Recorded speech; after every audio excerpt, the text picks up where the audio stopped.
नित्यानन्देश्वर समारम्भां नित्यानन्देश्वरि मध्यमाम् अस्मदाचार्यपर्यन्तां वन्दे गुरुपरम्पराम्.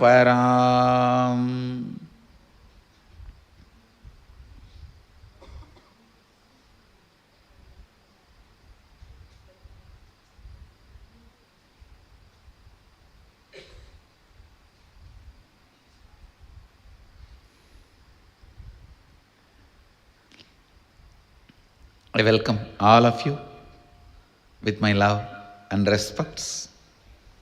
I welcome all the devotees, disciples, Samajis, Satsangis, Sri Mahants, Tanedar Kotari, and everyone sitting with us through Nithyananda TV and two-way video conferencing, having Nayana Diksha, sitting with us in two-way video conferencing, having Nayana Diksha. I'll continue to expand on the subject I left day before yesterday's satsang. Seeking, I have not yet completed defining it and expanding on it. Then I'll enter into the next verse, 16th verse. Before that, I'm reading a question which is in all your minds and I want to answer. It is not too heavy, so don't worry.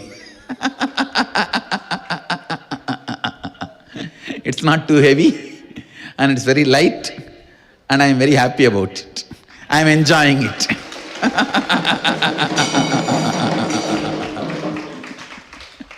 And I am really enjoying it.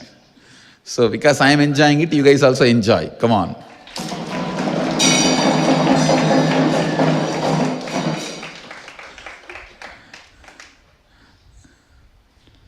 Tirumulavarka Vedam, Sivayoga Vedam means the form of Mahadeva.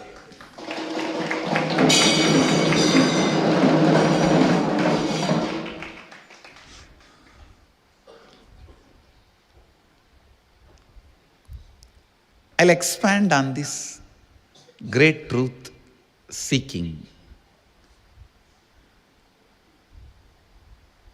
Understand, one part of you feels so strongly that you are going to exist forever and you don't need to worry about the questions of afterlife.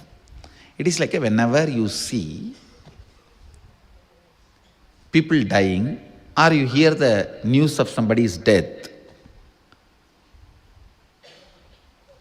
you always think for a few seconds, what will happen to me? And then somehow, you enter into the conviction you are going to exist forever, or the problem is not going to come immediately at least, or you just decide that you don't need to attend to this question, at least now.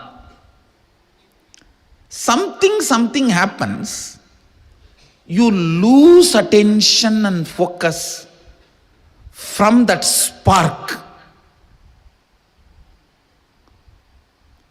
Please understand, come back to the basic questions. Whatever makes you powerless is basic question, you are not able to face it. Listen. Whatever makes you powerless is a basic question, you are not able to face it. That is the seed of seeking. Whatever makes you powerless is the question, you are not able to face it. And deciding to face those questions is seeking. Listen carefully. I'll repeat once more. Whatever makes you powerless, what will happen after death? Will I be all alone during my death? Or in deathbed, all the pain I have to go through, will I be able to handle? Or if suddenly some poverty happens in my life, If I lose something, what will happen? So, the questions which makes you powerless,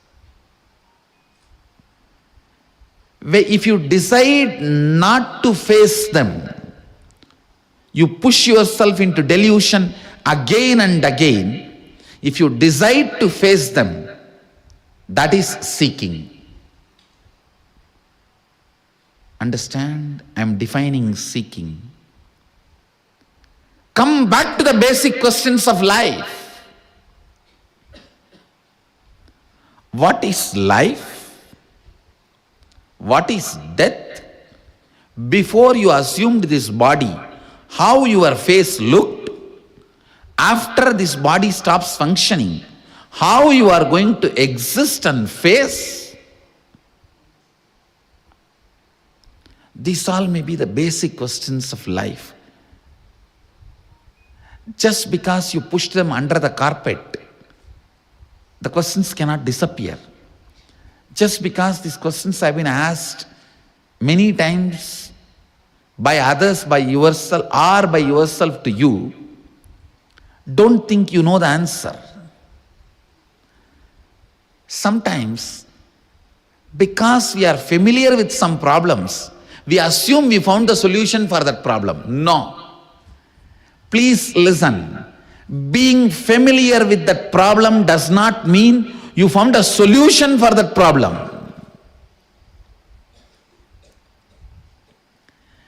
Being familiar with the problem for quite a long time, because of the familiarity, assuming you know the solution for that problem is delusion. Just because you know a question for last 25 years, you assume you know the solution is delusion. Or you push it under the carpet. And you think, no. This question, Ramana Maharshi spoke about it. I read when I was the age of 7-year-old boy. And this question only Paramahamsa Nithyananda is talking. What is there? I think I know what he is talking. Understand? Familiarity with the problem should not give you the delusion you know the solution. All alone, when you are in your bed and not sleeping, when you are alone, ask these questions towards you. If death comes tonight, am I prepared to face it? What is life? What is it that gives me such a strong confidence that I am not going to die? I am going to eternally exist. I am not saying your belief that you are going to eternally exist is a lie. No. There is a component in you which is eternally going to exist. Unfortunately, you do not associate yourself with that component permanently. That's all I am trying to remind you. Listen. I am not asking you to get depressed by thinking about death. I am not interested in taking away your confidence, which you carry that you are going to exist forever. I am not interested in taking away that confidence. And that confidence is not false. That's the good news.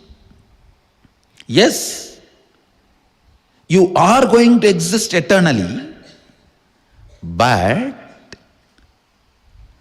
please decide to associate yourself with that permanently.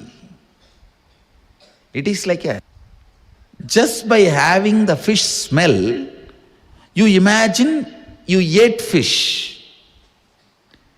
Just by having the confidence, which is the smell of the eternal consciousness, you start deluding yourself, you experience that eternal consciousness. That is what I am telling you. Smell is not eating. Please listen. Sometime, if you are planning to eat just for the sake of taste, not because of hunger. Even if you enjoy the smell of the hotel, you will feel like you ate already. You won't feel like eating. If you are not really feeling hungry, but you decide to eat just for the sake of taste, or you saw the photographs of that food in the hoarding, in the poster, if you just decide to eat for the sake of taste or for the sake of the way the food looks, even if you enjoy the smell sitting in the hotel for a few minutes, you won't feel like eating, you will be full. Same way, if you are superficially looking into you, what is death, all that, even the smell of your consciousness, which is confidence. Let me explain. It's a very subtle point I am trying to explain. Listen. There is part of you which never dies, which is eternally alive. Your consciousness, your bioenergy. There is part of you which dies. Unfortunately, you associate yourself with which dies, but you draw confidence from which does not die. It is like just by smelling the food, you feel you ate and you are fulfilled. Smell can never fill your stomach. Listen, only if you eat, it can fill your stomach. Same way, just the confidence of bioenergy that you are never going to die will not make you enlightened, solve the issue once for all. The confidence of your bioenergy, you are never going to die, will be there till your nail gets broken or you face a small fracture. A hairline crack is enough to take away your confidence that you are eternal, you are not going to die. Please listen. You are eternal, you are not going to die. That confidence is only the smell of your bioenergy, not experience of your bioenergy. Making it as an experience, deciding to make it as an experience is what I call seeking. Listen. Please listen.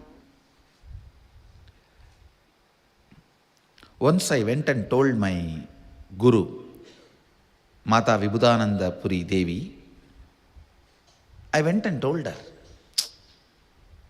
you are telling me that I am beyond the life and death.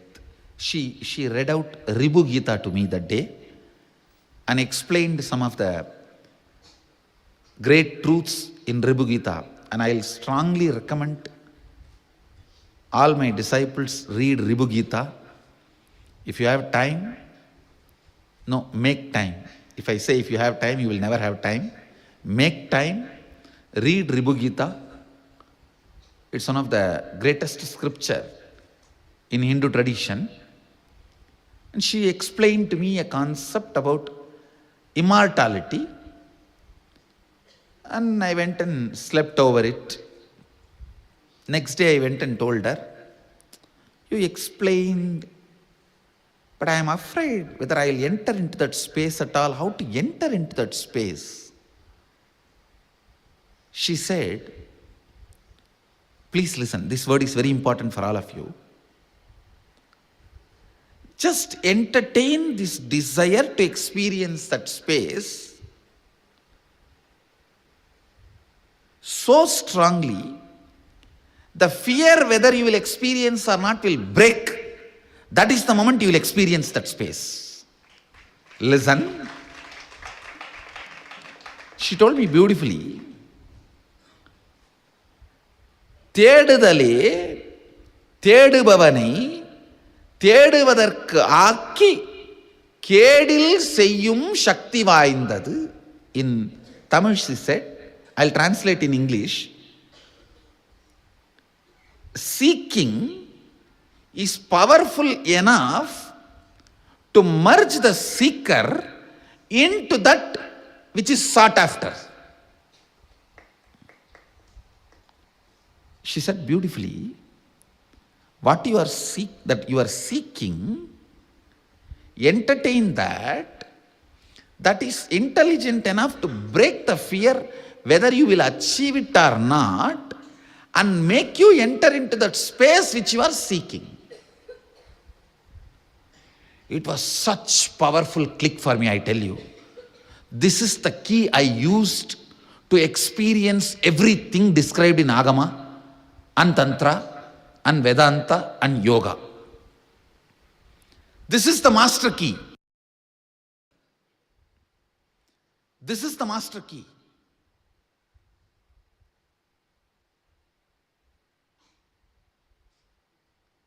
There are few master keys I received from my masters, which I used in millions of places and realized the truths. One more master key I received with Ram Surat Kumar, a great yogi. I was sitting next to him. It was a midnight, 2 o'clock in the cremation ground, Isavasya, dark night. Some sound, dog barking or something in the cremation ground in one corner. I asked him slowly, Swamiji, everyone talks about this ghost, bhuta, preta. Are you not afraid of it? How you are handling, what mantra you are doing to protect you from the bhuta, preta? He laughed and just slapped me. He has the habit of, whenever he gets excited, he will slap people. This Ram Surat Kumar, whenever he gets excited, he will slap people. He slapped me and said, a fool.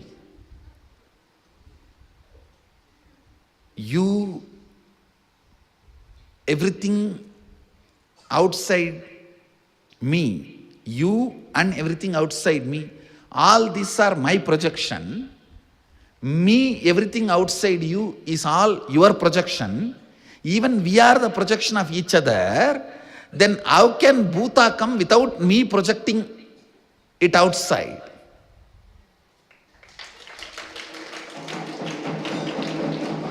Listen, he said beautifully, டேய், நீயே நாவலி கொணர்ந்ததுன்னா பூத பேய் பிசாசுகள் நாவலி கொணராம எப்படி வர முடியும்? Listen carefully, I'll explain. What he meant, even things which you are seeing in front of you is your projection. Then, unless you project, how can a ghost or bhuta or preta can come? He said beautifully, even you are my projection. Unless I project, how can bhuta, preta, pishasha can come separately? It's all our projection. I don't know how, whether it clicked with you guys or not, but the moment he said, the way he said, it just clicked with me. Like a master click, master key. So after that, any time anybody speaks about bhuta, I only applied this. And maybe in 6 months, the very idea of bhuta disappeared from me. All this bhuta, preta, pichasha, all that idea, the very idea disappeared from me. Because it clicked so strongly with me. Even the people whom you are seeing, even the things you are experiencing in this world is your projection. Even this is your projection. If you see a bhuta, preta, pichacha or ghost or anything, that is also your own projection. The moment you remember it is your own projection, they will disappear. It was such a strong click in me. For that moment, it clicked with me so much.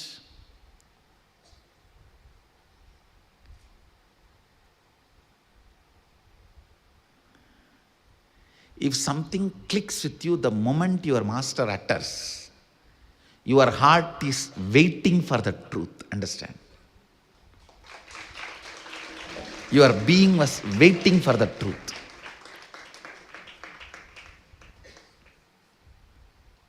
When Vibhudananda Puri explained about the seeking, hey, don't worry, just keep the seeking. தேடுபவனுக்கே தேடுவதை சென்றடைய வைக்கும் சக்தி தேடுதலுக்கு கேடிலாது உண்டு. Means that seeking is powerful enough to make the seeker to merge with what is sought after. So you don't need to have something else, or you don't need to worry or entertain any other fear. Will I achieve what I am seeking? It was such a powerful click for me. I think a right word was told to me by the right person when I was in the right temperature. It straight entered into my system. After that, in any of the spiritual practice, there was nothing called impossibility or obstruction or obstacle.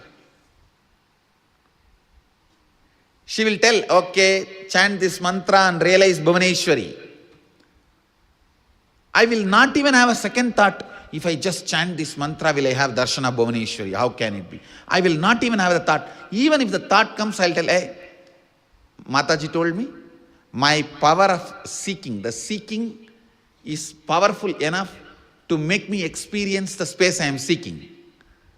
So then, I am seeking to experience Devi Bhuvaneshwari, and here is the mantra. This is enough, powerful enough to make me experience the space of Bhuvaneshwari. I don't need to worry whether I am going to have her darshan or not, experience her or not. Come on, let me sit. Over. Because of this confidence and energy and intensity, simply I was mastering different methodologies, techniques, yoga, pranayama, kriya, everything she was teaching. I was just mastering.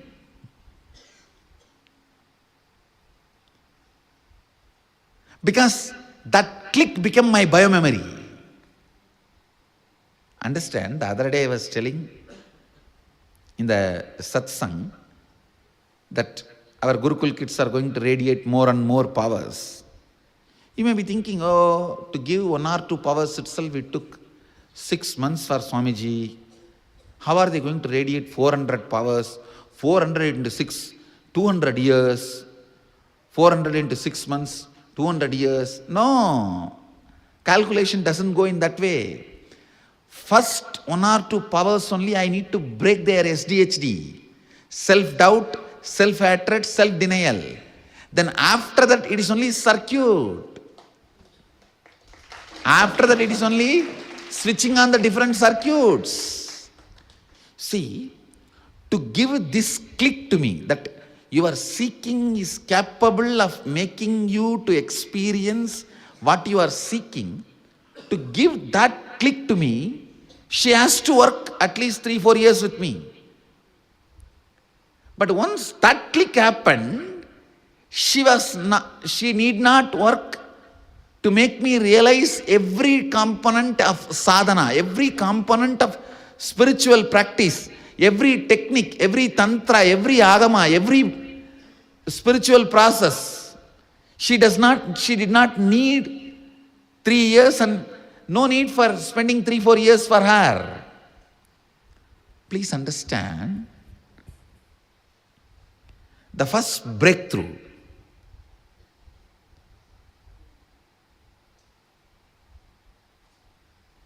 reduced the amount of time she need to spend with me to open up certain power or certain technique or certain methodology. After 3-4 powers, she need not even spend time, and she will just initiate me and ask me to practice and come back and report to her. That is why I am saying, for me to open up the first power, second power in the Gurukul kids took 6 months, no doubt. But the next things are not going to take that much, because I already broke some of the major impediments. Some of the major things are already clicked with them.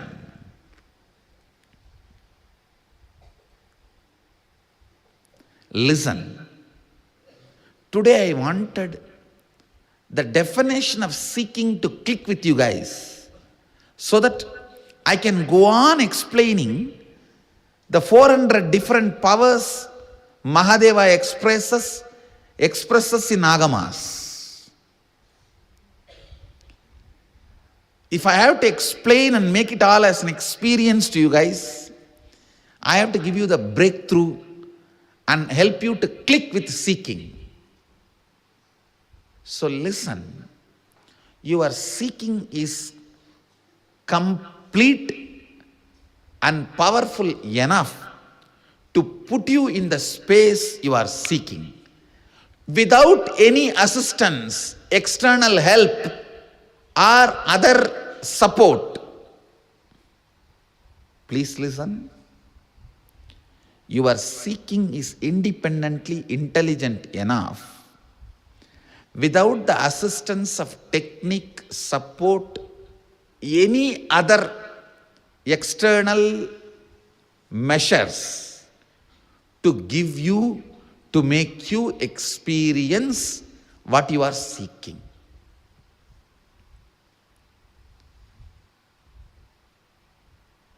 When this truth clicked with me, thousands of Dvandva Vigna got dropped. Listen to this word, Dvandva Vigna. It means anything you start, you will not do second day, third day.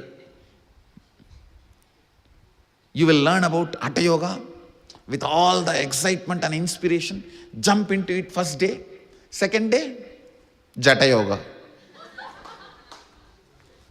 No, first day Hatha Yoga, second day, Jata Yoga. That Dvandva Vigna is because of the idea, it may be impractical for me. I may not be capable. How do I know I am going to achieve it? This lady uttered some mantra and told me, this is Bhuvaneshwari mantra, who knows whether Bhuvaneshwari is sitting there and this is the right password. The moment I type, she will pick up the call and talk to me. This doubt, this concept of impossibility makes Dvandva Vigna, means the second day breakup. Dvandva Vigna, listen to that word. Most of you have this Dvandva Vigna problem. You may not know the word, but you know this concept very well. Look in, you will see that he is your closest friend. Dvandva Vigna means anything you start, you know second day, I think this is not going to work for me. Maybe for him, but not for. That is called Dvandva Vigna. Please understand. By giving this one click to me, that your seeking is capable enough to give you the experience of what you are seeking without any external help or support. By giving this click, she removed the Dvandva Vigna, this impossibility from me once for all. If she gives me Rajeshwari mantra today, I just know in next 48 hours, I will have darshan of Rajeshwari and I have to go back and report to her. If she gives me Varahi mantra, I just know in next 48 hours, I will have Varahi darshan and go back and report to her. If she gives me the Tidinitya Devi's mantra, I just know I will have to go and sit and practice it and I will have darshan of that and I have to go back and report to her. That idea, it may work out for me, it may not work out for me. The impossibility, whether it is going to happen it for me or not, that she broke. See, when that is taken away, so much of excitement and joy, that very excitement makes the whole path very short. Path is long only when you create hurdles by the self, by yourself. Path is always short when you create only excitement. Only when you produce excitement, path is always short. Understand?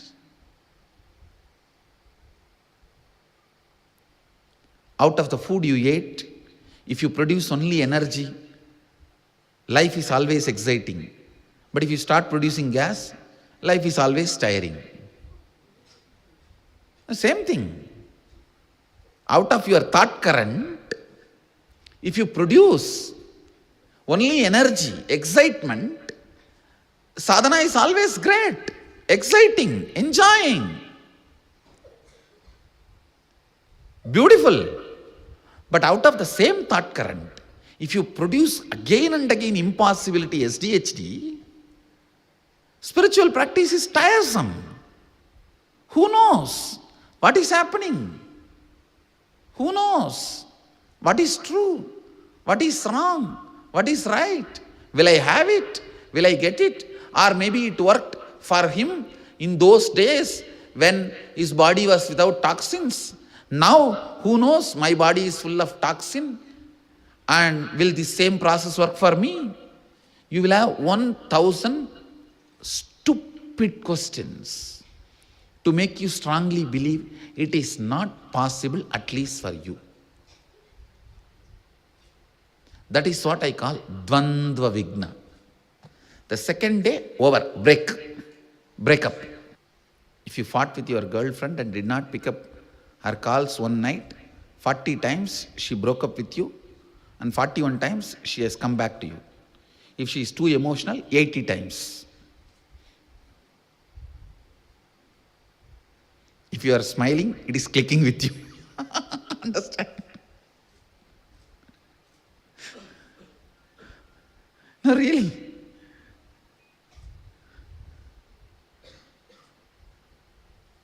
That is exactly the way you deal with the spiritual practice also. You have 1,000 questions to make you feel it is impossible.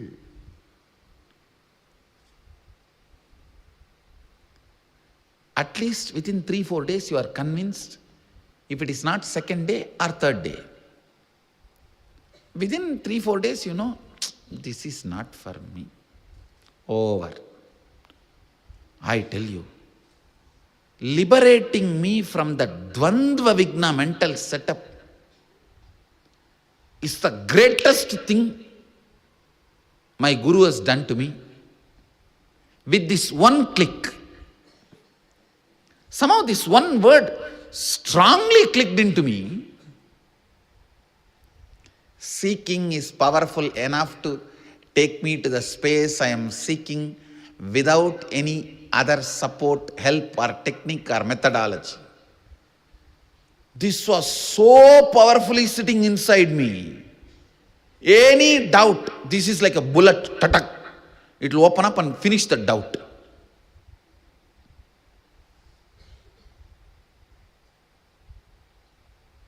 I tell you, if this one truth clicks with you all, I can guarantee this next 400 powers I am revealing, it will all become experience for you guys, not just satsang. Not just satsang. It will be an experiential process. Just this one click has to happen inside you guys. you are seeking is powerful enough to make you experience the space you are seeking, because that confidence, you will simply start realizing every technique given to you without killing them. The moment you decide impossible, the seed is burnt. The seed I put inside you, that is burnt. It can never sprout again.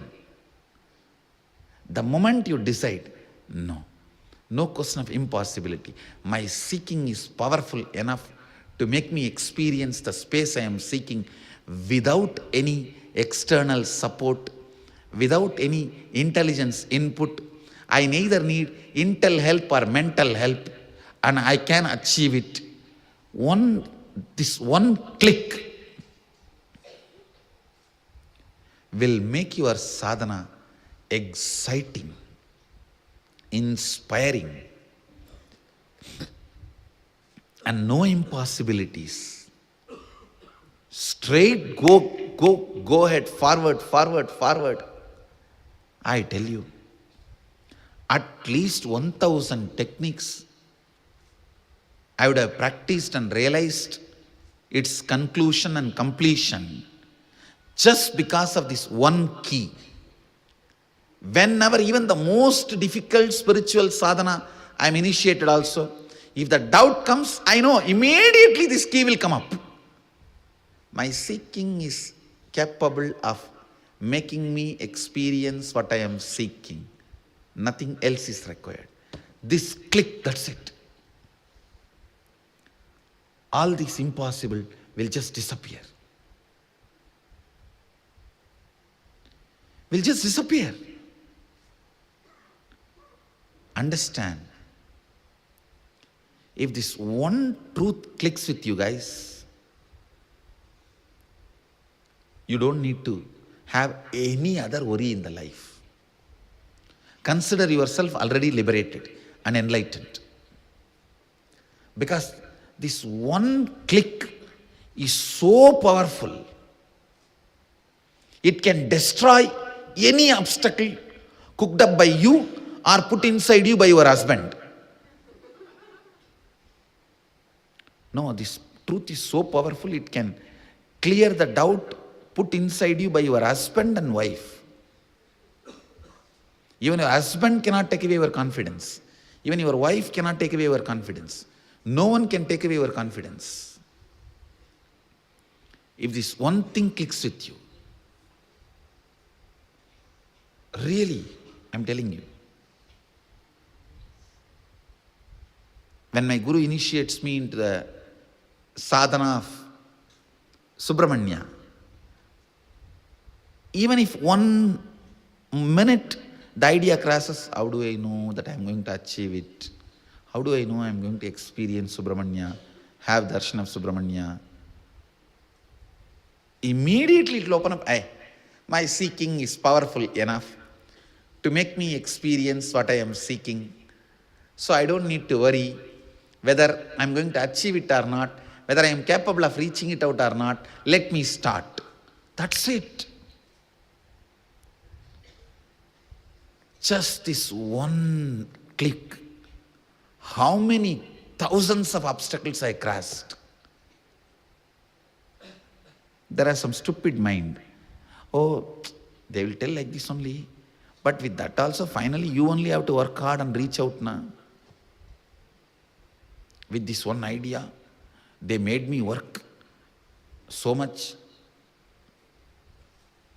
You can complain. I tell you, be aware of negative people. They have problem for every solution. No, just like I have solution for every problem, I know there are people, they have problem for every solution.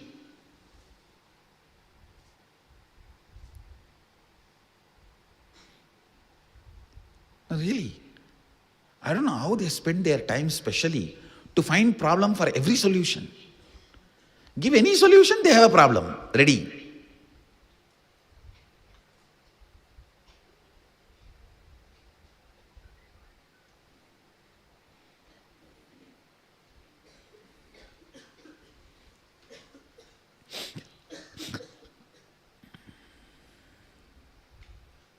Listen. Essence of today's satsang is you are capable. Your seeking is powerful enough to make you reach whatever you are seeking independent of any external help. Without any external support and help, your seeking is powerful enough to make you experience the space you are seeking.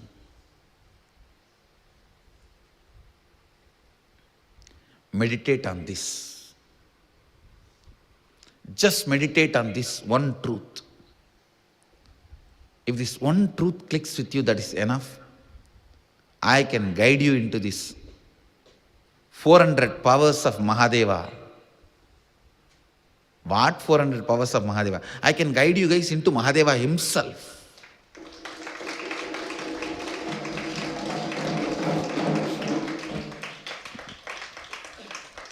Just this one truth has to strongly click with you guys. Your seeking is capable enough of making you experience the space you are seeking without any external help, assistance, or input by just its own intelligence. That's all need to click with you. If this one truth clicks with you guys, that is enough.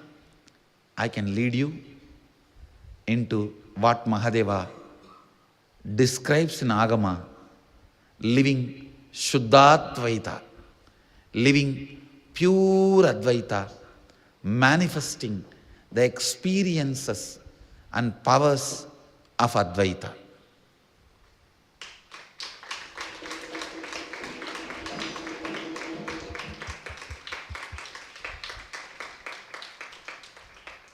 Manifesting experiences and powers of Advaita. Understand, be informed. I'm very seriously manifesting all these powers, very sincerely manifesting for the sake of training this first batch of Balasans. So I'm opening the shop, which is free. It is now your decision to seek is going to make you experience all this. Listen, I am opening it. Now your decision to seek will make you experience it. That is why I am saying, meditate on this one truth. Tonight when you go and lie down, see, I'll describe seeking in a much more practical sense. It can start in as simple as when you look at the sky, what is there? So much. Beyond all this, what is there? It can start even with that simple question.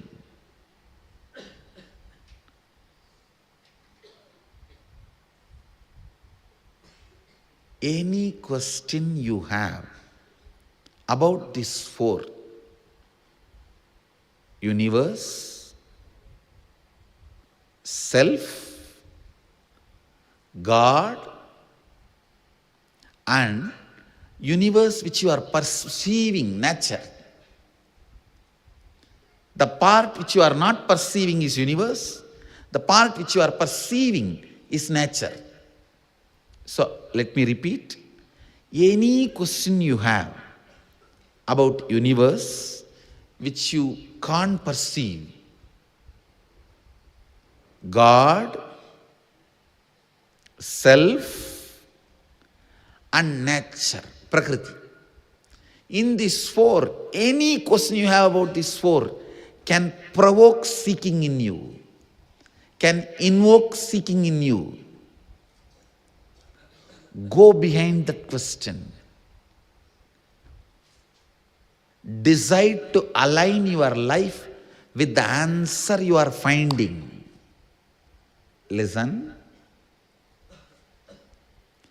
Having deep question about any one of these four or all these four is seeking.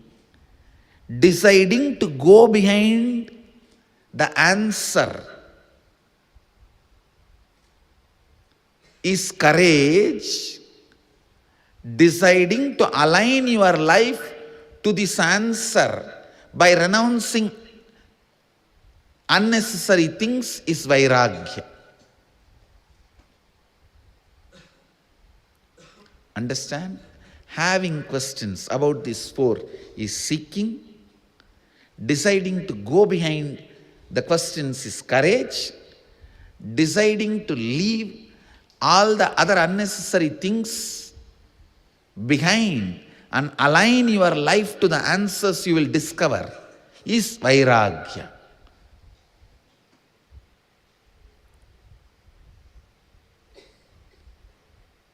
Invoke seeking, that is enough. You don't need to be worried about vairagya, courage, all that now.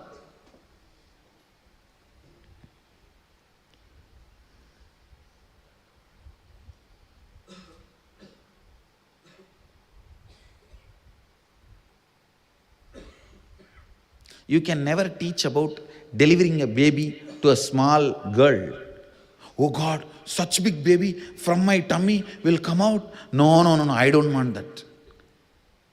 Only when she comes to that age, when she can understand, only then you can explain and make her understand. Now you don't need to talk about that. Same way, till the seeking flowers in you guys, I don't want to talk about renunciation. Immediately you will ask, oh, do I need to give up all my family, everything to become a sannyasi? And only then will I have a seeking? Will I have enlightenment? No. I am not going to talk to you about that now. That is what is going to happen later. That is different.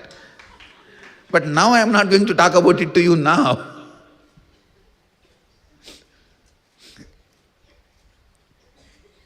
Because anything you speak in a premature way,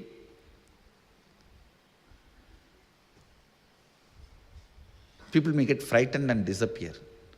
I am not going to say that is what is going to happen later, or that is what will happen, or that it may not happen. Let me keep it in suspense. Why unnecessarily frighten you guys? But all I am trying to tell you is, now awaken seeking. That's enough. Awaken seeking. That's enough.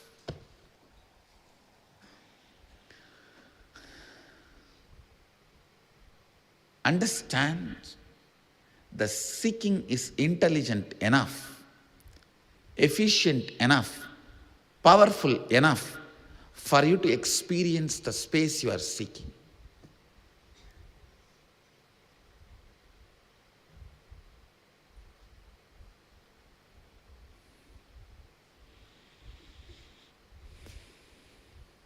This clarity, the basic questions of life,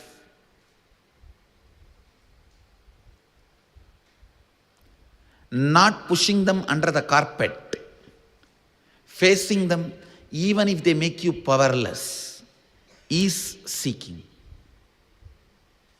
Rekindle that in your life. Awaken that in your life. I can give you one more explanation also.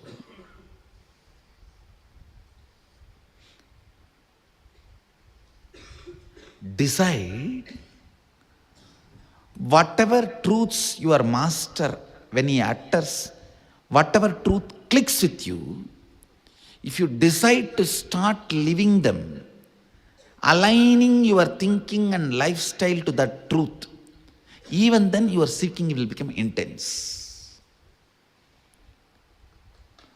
Listen. For example, you are thinking about death.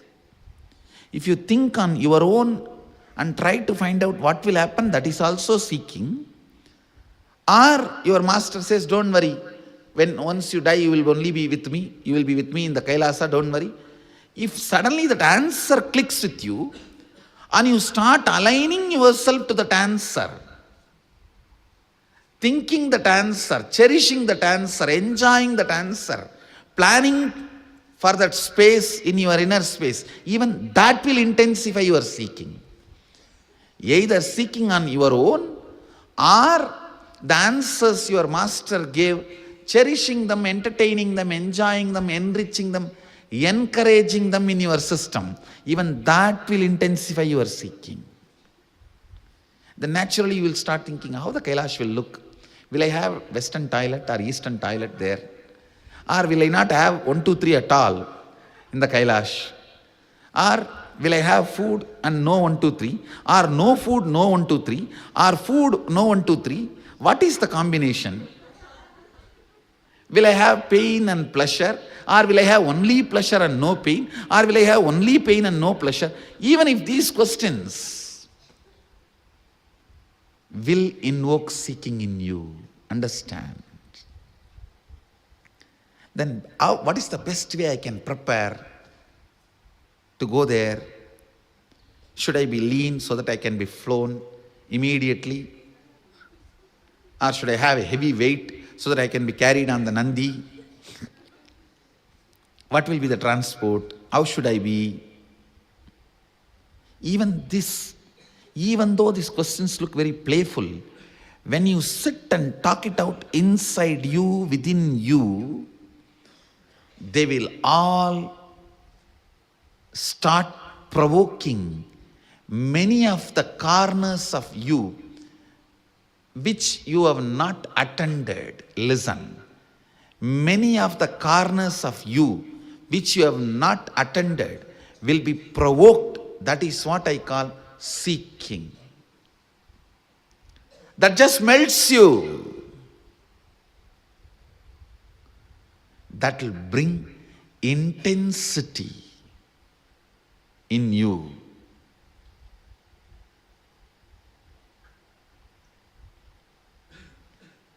You will no more be inauthentic in any of your action.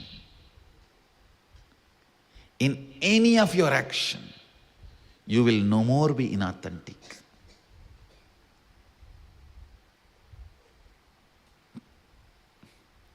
Before doing every action, you will ask yourself, is this going to intensify my seeking and help me to reach where I want to go?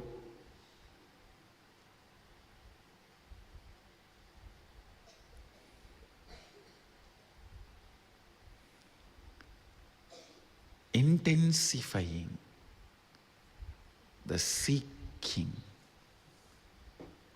intensifying the seeking.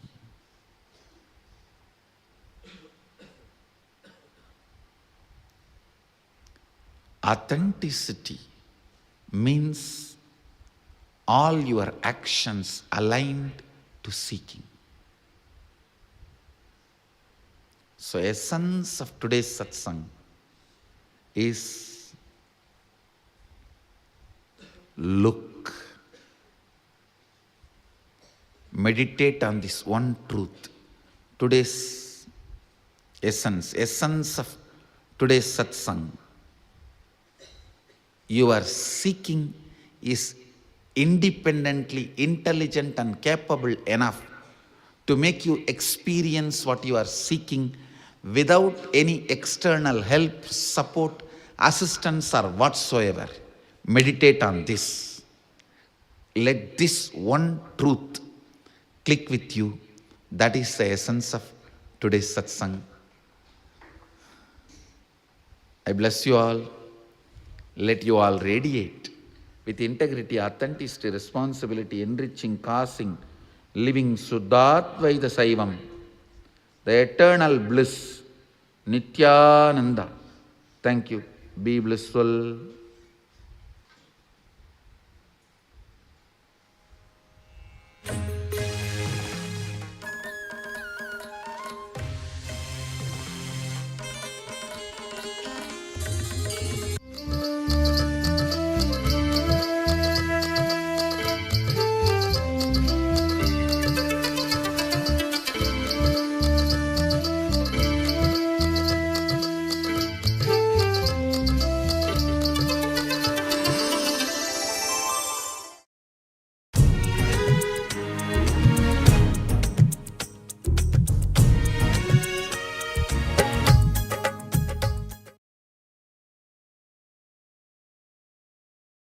नित्यानन्देश्वरसमारम्भाम् नित्यानन्देश्वरि मध्यमाम् अस्मदाचार्यपर्यन्ताम् वन्दे गुरुपरम्पराम्.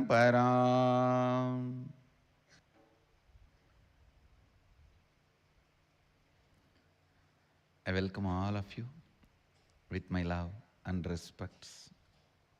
18th verse, last day on Isavasya Upanishad.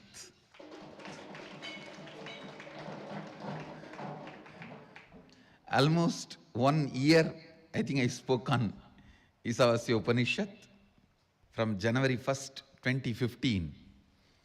It is 1 year and plus days. Of course, we did not have regular satsangs. And few days I spoke on Kathopanishad. So tomorrow we will start Kena Upanishad. I wanted to give the essence of this Upanishad. Through all the 18 verses, what they are trying to convey to us, they conveyed in the last verse. The essence. Agnenaya supadaraye asman vishwani deva vayunani vidvan yuyotyas majjuhuranamena bhuyishtande nama uktim videma.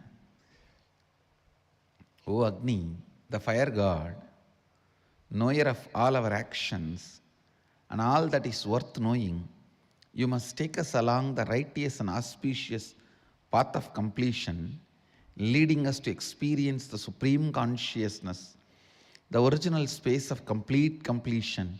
O God, consciousness, may you remove all our incompletions that are obstacle in our good path of completion.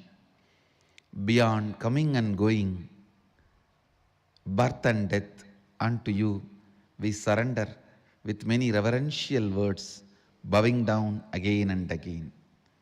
Listen. If I squeeze this whole 18 verses, the essence I see is intense seeking. Seeking is the way God in you wakes up. Understand? Seeking is the way the God in you wakes up.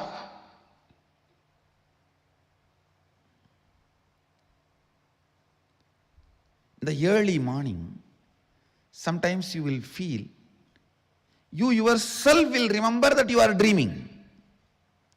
That is the way you wake up. How many of you have experienced the state what I am describing? Same way, listen. Seeking is the way you wake up to your reality. Don't fall asleep. Turn and sleep when the seeking has awakened in you. Understand? After remembering you are dreaming, if you just pull your blanket and turn and sleep, how stupid you are. Same way, after just having seeking, after smelling seeking in your life,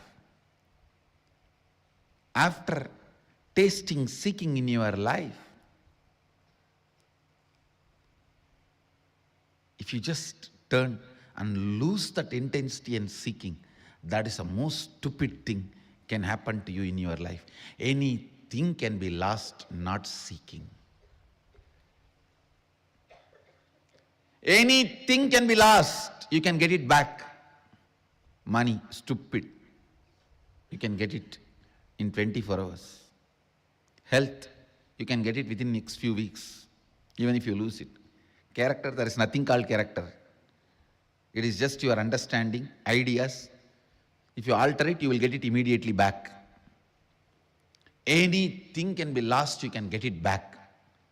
Not seeking, because seeking is not something to do with mind. It is something to do with your very consciousness. Seeking is the love letter from your beloved who is living in your heart forever.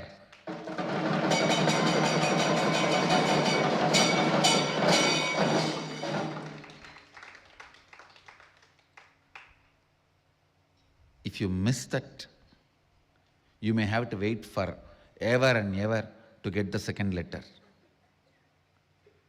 Understand, it's a message from your beloved who is residing in your heart forever. Anything can be lost, not seeking.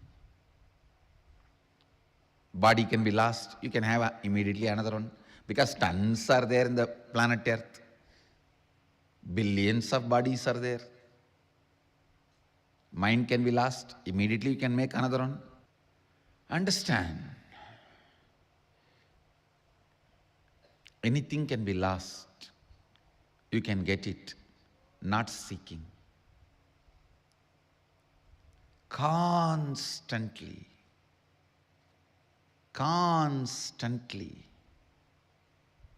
keeping your inner quest alive, keeping the basic questions alive till they become experiential answers, not intellectual, experiential answers. What am I doing? Every day, what am I doing? What I am doing, is it exactly moving me, pushing me towards where I am supposed to reach? What am I doing? Where am I going? What am I doing? Where am I heading? Understand? Even in the Sangha, only if you are clear about what am I doing, where am I heading, you will be able to function. The system is such, I have evolved such a balanced system. I have kept lots of check and balances. Unconsciously, you can never win over the Sangha. You can never become a Mahant, Sri Mahant, or head of the Sangha by your so-called social, political efficiency unconsciously. You just remain in unconscious, but just because of your socio-political strength, power, you can become head of the Sangha will never happen here. I have made enough of check and balances. Constantly you have to remember, what am I doing? Is this helping me to head? Where am I supposed to reach?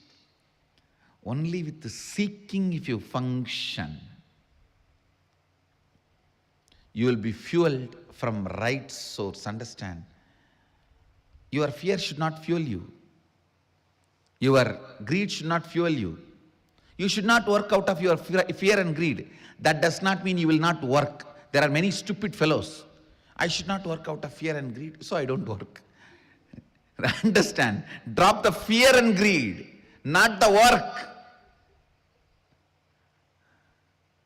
No, there are people. I should not work out of fear and greed, so I don't want to work. Hey, drop the fear and greed, not the work. You should not work out of fear and greed. Seeking should be the energy source. Seeking should be the energy source. Seeking should be the energy source. Actually, if you make the seeking as the energy source from morning till night for your thinking and planning, even in the night you won't fall asleep. You will only fall in the space of Turiya and wake up. You will only fall in the space of Turiya and wake up. Understand the essence of whole Isavasya Upanishad. The lesson you need to learn from the Isavasya Upanishad is intense seeking. Intense seeking.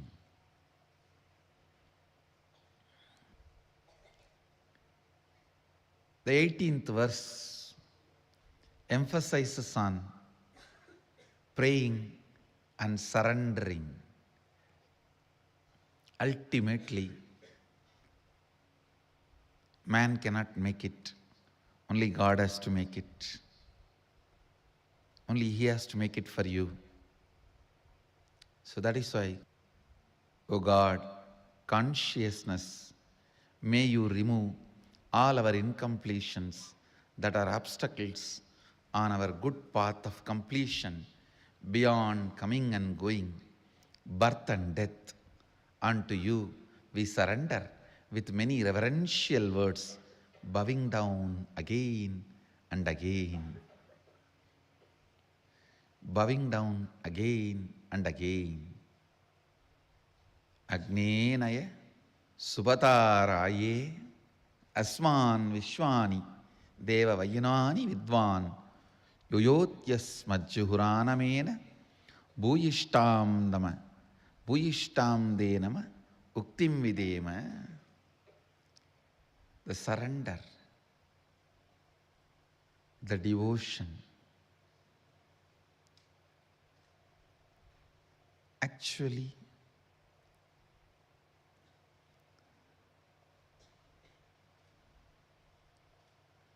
when your bioenergy is kindled, awakened, the devotion and surrender will be the first thing happening in your biomemory.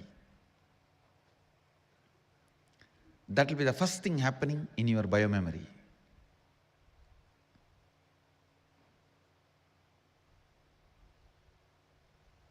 Your whole body and mind will start tasting devotion and surrender. Agnenaya Subhataraye Asman Vishwani Deva Vayunani Vidvan Yotyasmajjuhuranamena Bhuyishtam Denama Vuktim Videma. Every time when I chant this verse, throat feels so sweet. Because the way it is described, we surrender with many reverential words, bowing down again and again. Bhuyishtam denama bhuktim videma pranamami muhurmuhu, means bowing down again and again. When the gratitude overflows, that's the only thing you know to do. Nothing else can be done. You don't know what to do. Pranamami muhurmuhu, bow down again and again. When your bioenergy, God particle, Kundalini Shakti is awakened, you will feel tremendous seeking in your biomemory. Suddenly you will see the cognitions you built about you, everything is collapsing like a Hindi movie climax. How in the Hollywood, Bollywood movie climaxes, always they have to collapse at least 2-3 buildings. Only then climax will happen. How those buildings collapses. You will see your cognitions collapse. Not for bad, but for good. Because the right expansive cognitions will start happening, I tell you. That is why I am saying, when the seeking happens in your life, 10 times more you should be micromanaging and planning. Only then the seeking is being filled in your biomemory, or your biomemory is getting shaken by that seeking.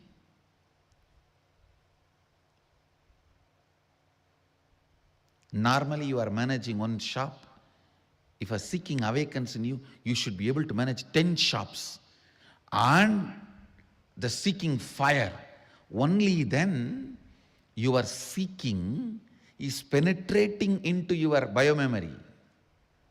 Otherwise, somewhere the wrong tube connection, it goes somewhere else. Understand,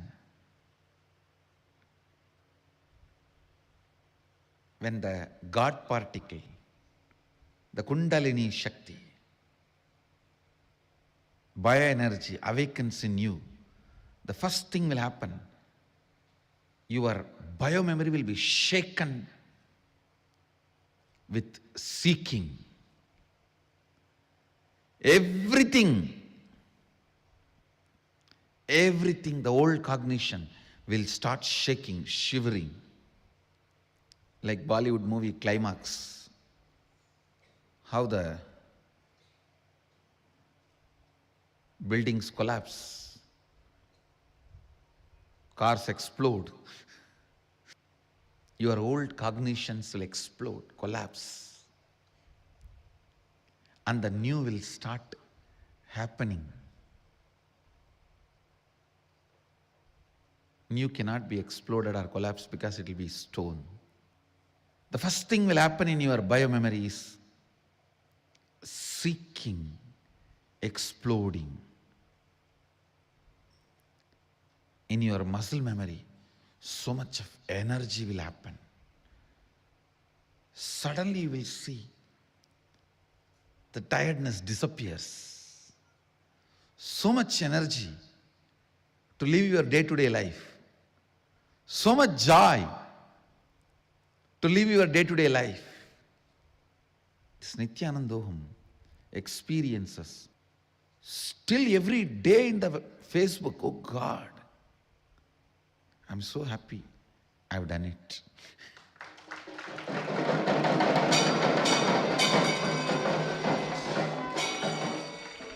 Every day, stories after stories. We are in different world. We have not stopped smiling. We have not shut our mouth. We don't know where we are. One kid completely got healed from autism. Some 5 scale, something they were saying. And now nothing is there. Everything is clean. In Canada.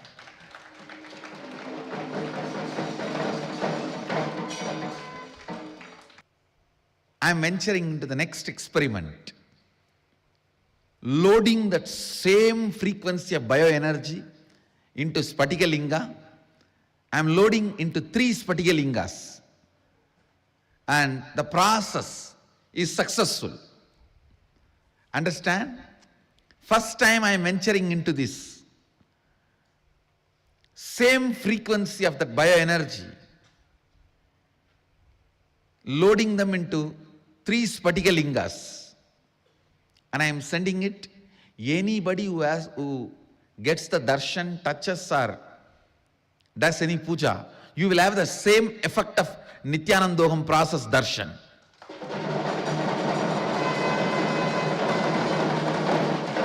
You are going to have the same glimpse of Nithyanandam darshan. Same, it will be literally like having Nithyanandam bioenergy process or Nithyanandam darshan. It will create the same effect on you. I am sending 1 linga to Tamil Nadu, 1 all over India other than Tamil Nadu, 1 to the international countries. You guys can take it and do yatra, and people will have the same experience. Same experience, literally the Nithyanandam experience. Plan to receive it, welcome it. The devotion, surrender, expressed in this verse can be a powerful source of energy for you, even by contemplating on it. Even by contemplating on it. Essence of this whole Upanishad is seeking, seeking, seeking the basic truths. Who am I? Who am I? What am I? Who am I? What am I? Who am I? What am I? Where am I heading? What I am doing? How is life happening? Keeping these basic questions alive. Now, aligning your every breath to these basic questions. Integrating your every breath to these basic questions. Integrating you to these basic questions is seeking. Integrating you to the answers to these questions you received from the Master is living enlightenment. Integrating you to these questions is seeking. Integrating the understanding, Master is the source of questions and the answers, is surrender. Integrating yourself to all these questions is seeking. Integrating yourself to the answers you receive from the Masters is living enlightenment. Integrating yourself to the truth, He is the source of questions and the answers, is surrender. The Upanishad starts with declarations which starts seeking in you, ends with a tremendous surrender. Starts with Purnamada Purnamitam Purnat Purnamudachyate Purnasya Purnamadaya Purnameva Vasishyate Isavasya Midaggum Sarvam Yatkincha Jagatyan Jagat, ends with a tremendous, powerful surrender note. Maybe I'll ask the Balasans to chant the whole Isavasya Upanishad and formally complete today's satsang on Isavasya Upanishad and begin Kenopanishad next.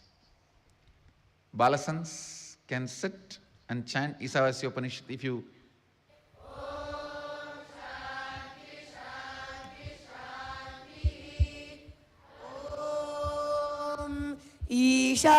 ईशावास्यमिदगुं सर्वं यत्किञ्च जगते तेन त्यक्तेन भुञ्जीतामागृतस्य स्विद्धनं कुर्वन्नेवेह कर्माणि जिजीविषे सदग्गुं समाः एवं द्वयि नान्यतेतोऽस्ति न कर्म लिप्यते नरे असुर्यानामते लोका अन्धेन तमसामृताः तागुंस्ते प्रेत्याभिगच्छन्ति ये चात्महनो जनाः अनेकदेकं मनशो जवीयो नैनद्दे आप्नुवन् पूर्वमर्शते तद्धावतो ज्ञानत्येति तिष्ठत्तस्मिन्नपो तरिष्वा ददाति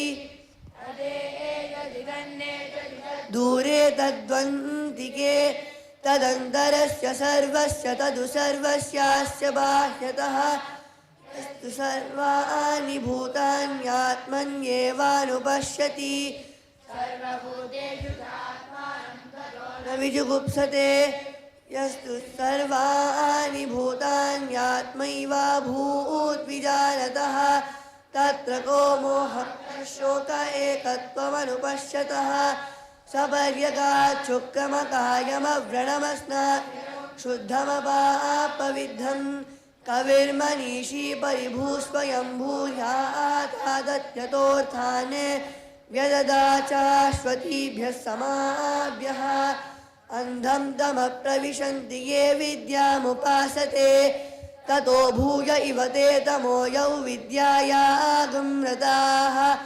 अन्यदेवाहुर्विद्ययान्यदाहुरविद्यया इति शुश्रुमधीराणां येन तद्विदचक्षिरे विद्यां च यस्तद्वेदो वयगुंसः अविद्यया मृत्युं तीत्वा विद्ययामृतमश्नुते अन्धं तमप्रविशन्ति ये सम्भूतिमुपासते ततो भूय इव ते तमो भूत्यागं रताः अन्यदेवाहुसम्भवादन्यदाहुरसम्भवात् इति शुश्रुमधीराणां येन तद्विचक्षिरे सम्भूतिं च विनाशं च यस्तद्वेदो भयगुंसः विनाशेन मृत्युं तीत्वा सम्भूत्यामृतमश्नुते यन्मयेन पात्रेण सत्यस्यापि हितं मुखम् तत्त्वं पूषन्नपावृणो सत्यधर्माय दृष्टये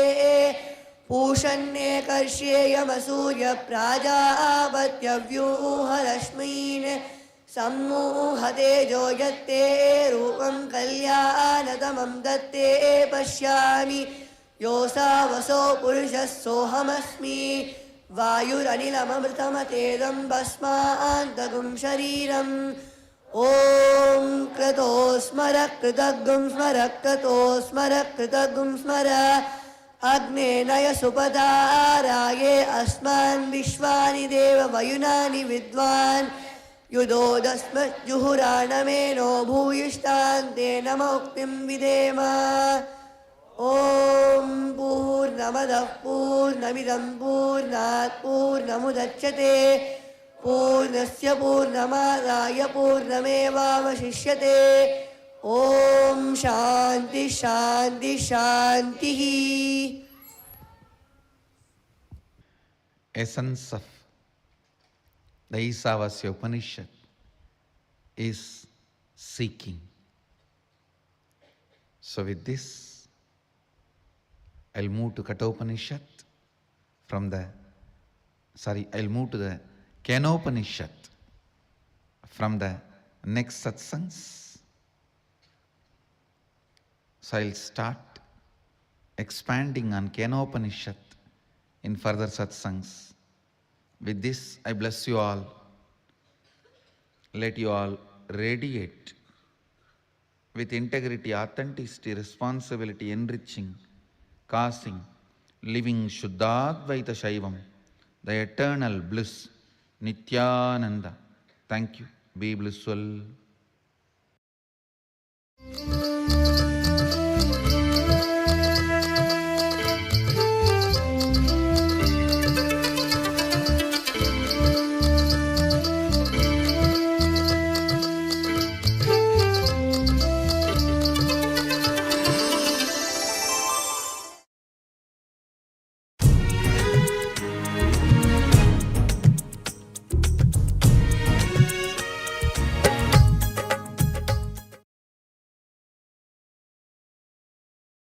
Nithyanandeshwara Samarambam Nithyanandeshwari Madhyamam Asmadacharya Paryantam Vande Guru Paramparam.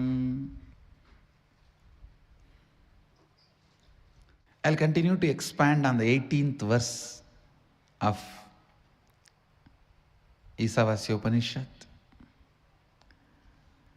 Agnena yasupataraye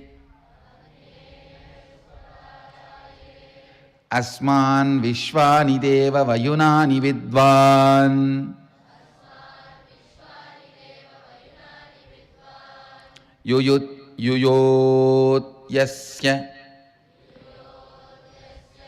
majjuhuranamena bhuyishtam te nama uktim videma. Listen.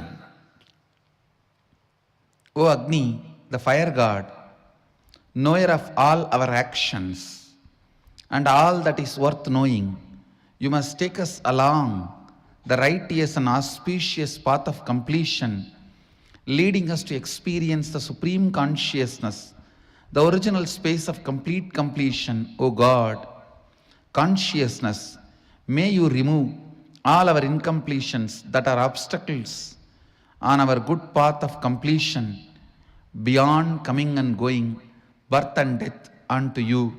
We surrender with many reverential words, bowing down again and again. Listen. The first part of the verse I explained, the best prayer you can do is lead us to, take us along the righteous and auspicious path of completion, the original space of complete completion.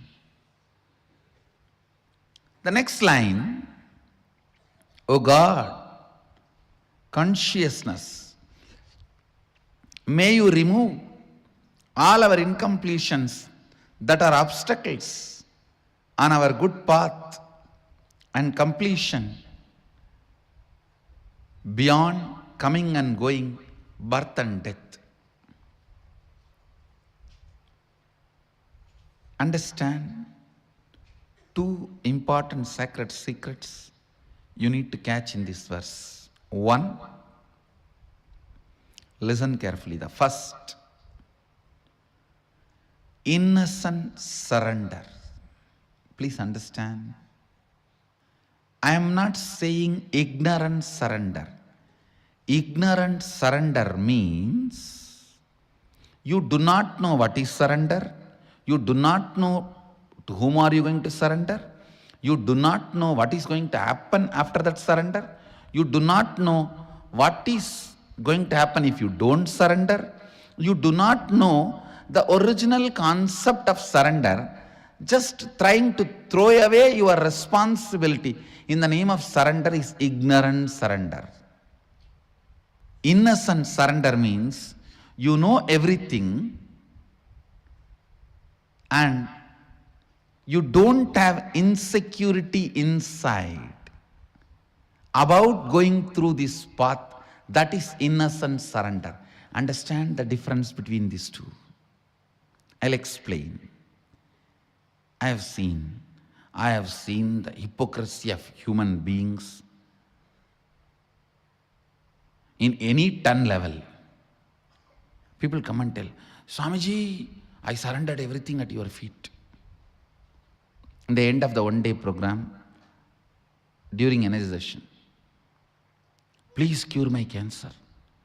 I tell them, all right, stay for 2-3 days, I'll heal you. No, tomorrow morning I have to go for my work.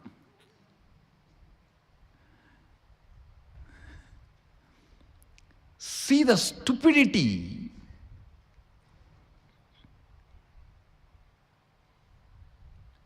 No, I surrender to you, you heal now and send me for my work.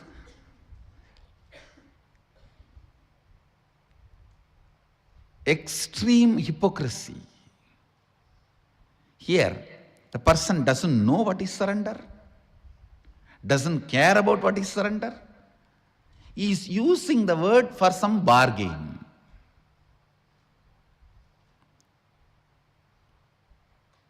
Innocent surrender means you have a thorough idea what is surrender, to whom are you surrendering, what will happen after that, what will happen if you don't, what is the right context, everything. You know the whole thing and you do not have the fear of transformation it is going to bring inside you. Understand? You do not have the fear, the transformation it is going to bring inside you. What is exactly you are afraid? With surrender, suddenly your own taste about life may change, which you are afraid of. Oh God, I may suddenly start liking something else. Then what will happen to all the things for which I worked for 10 years? What will happen to that house which I brought designing, which I built designing every room? What will happen to the car which I bought enjoying the mirror, side mirror, front mirror, clock, these, that, so many things. What will happen to all that? Suddenly my desires may change, my fears may change, my thinking may change. Understand? When you mature, your desires do mature. If you decide your desires should not get matured, you stop your maturity. You stop your maturity. Maturity of the desires and fears is what I call renunciation. Renunciation is not denunciation. Understand? In Hindu tradition, Vairagya is not aragya. Viraga is not araga. Renunciation is not denunciation. Maturity getting added to your desires and fears. Understand? You might have heard thousands of conspiracy theories. I give you the worst conspiracy done against the humanity is creating a fear in people about the possibility of their desires getting matured. Understand? There is a worm sitting inside that small shell. And if you frighten that worm, hey, if you become butterfly, how will you eat? Here at least your food is guaranteed. Inside the shell itself you have a food and nobody can attack you. If you become butterfly, how will you save yourself? What will you eat? I tell you, trying to suppress human beings without letting them taste off the grid life is the greatest conspiracy. I tell you, all the best things India has, Sanatana Hindu Dharma has, is by the rebels who learned to live off the grid when they were young.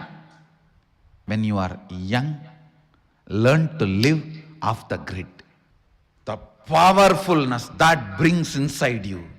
After that, even if you are hooked to the grid will be at your feet, not you will be at the feet of the grid.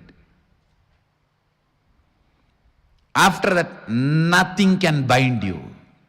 I am glorifying all this by wearing them, not getting glorified by all this by wearing them.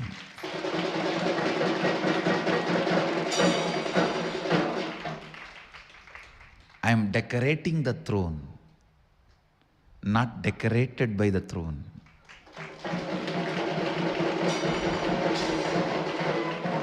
I just want to make a statement to the world. All these traditions of Hinduism need to be revived, relived, enjoyed, cherished, spread, enriched. Because this tradition taught me to live off the grid.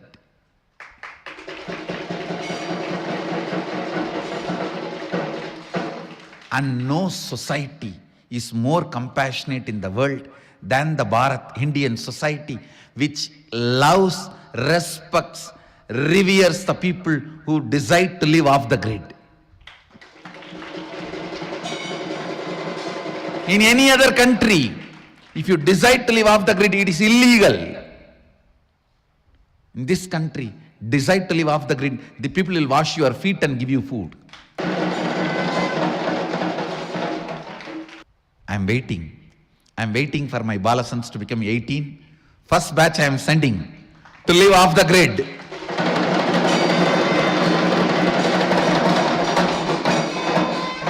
That is going to be the grand finale for my Balasans.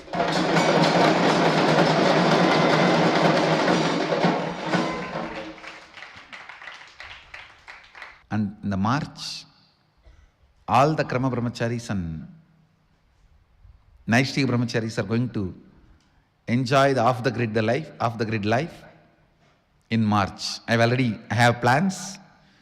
All the Krama and Naishtika and the Ashramites are going to enjoy off-the-grid life in March.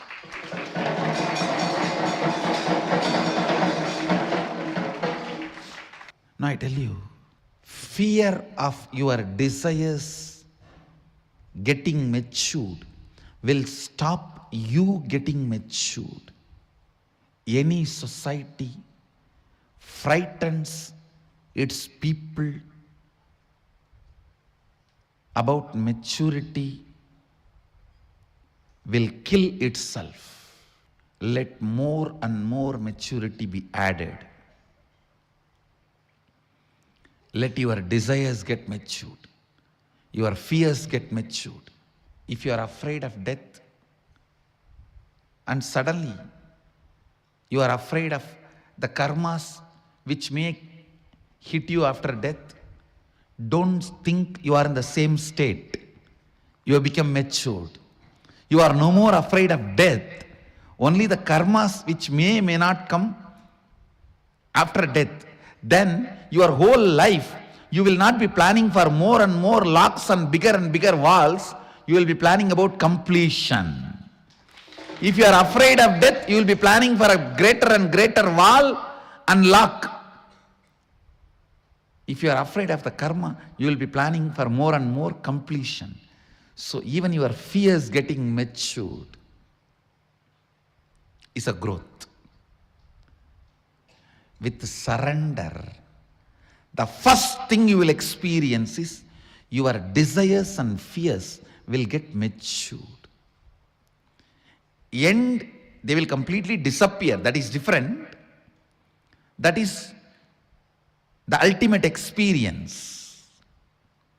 But the moment you start practicing surrender, your desires and fears will start getting matured.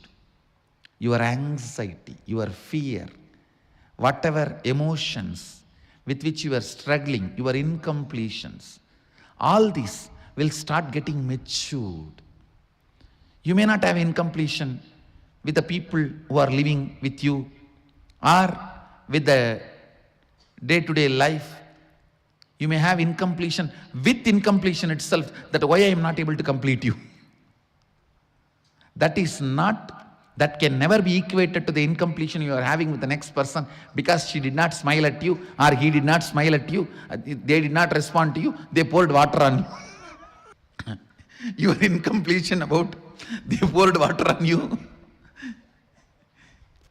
is totally different than your incompletion about incompletion, that why still you are not able to complete. I can say here, even your incompletion and anxiety has become more matured. See, ultimately this incompletion will disappear. That is experience. But even maturity shows the growth. The moment you start practicing surrender, the first thing will happen to you is maturity in your desires, in your anxiety, in your fears, in your greed, in your everything.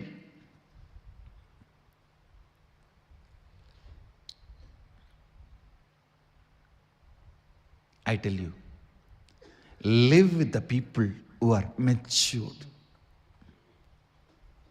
You will love the life. You will love the life. This whole prayer, you see, such matured prayer, matured surrender. If you are surrendering to somebody to save your life or to have 2 square meal, it is stupid surrender. You are becoming slave. If you are surrendering to somebody, asking for enlightenment, leading you to beyond coming and going, birth and death, that is matured surrender. Even in surrender, there is maturity. The context, understand? That is why I always insist. Some people use me only as an orphanage head. Very few use me as the head of a monastery, Guru Maha Sannidhanam. Understand?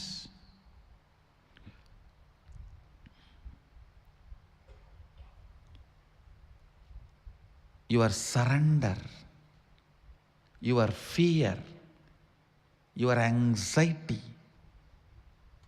your desire, everything will get matured the moment you start practicing surrender.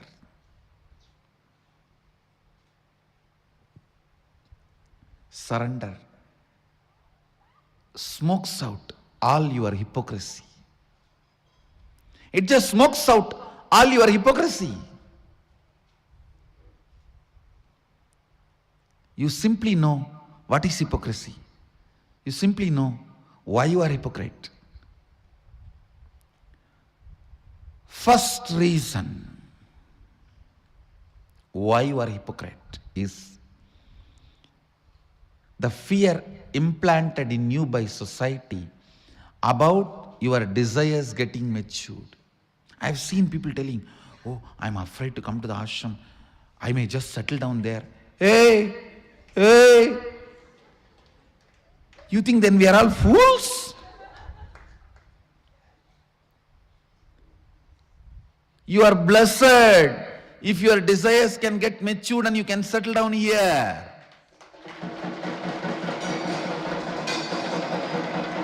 It's only the people whose desires were matured can settle down here. Otherwise, I have enough bhuta preta ganas to pour water on you.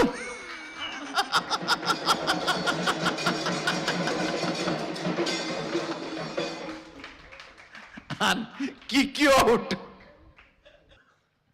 The moment you say, I'm afraid to go and attend inner awakening, I may stop drinking, it means what? Fear of your desires getting matured. It is exactly that warm feeling. Oh, if I become butterfly, where will I get my food? How will I protect myself? I heard many big worms will try to eat me. Hey, just become butterfly. All these problems won't even exist in you. Making your old problems redundant, not solving. Redundant is renunciation.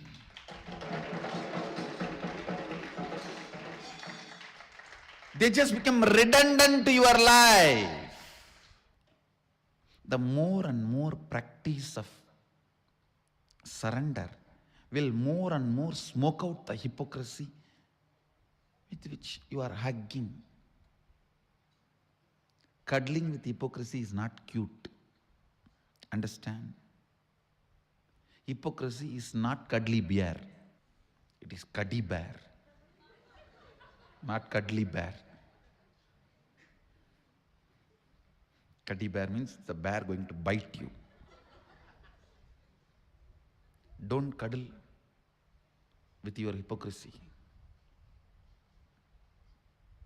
No.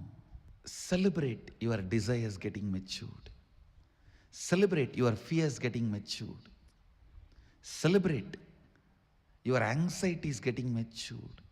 Celebrate your decisions getting matured. Celebrate your vision getting matured. You will celebrate surrender. Because in real surrender, spiritual surrender, the worm is becoming butterfly. The other day I saw a Facebook posting. A worm and the butterfly, both of them are sitting on the table in restaurant. Worm says, you have changed in 1 month. Butterfly says, yes, Nithyanandam effect.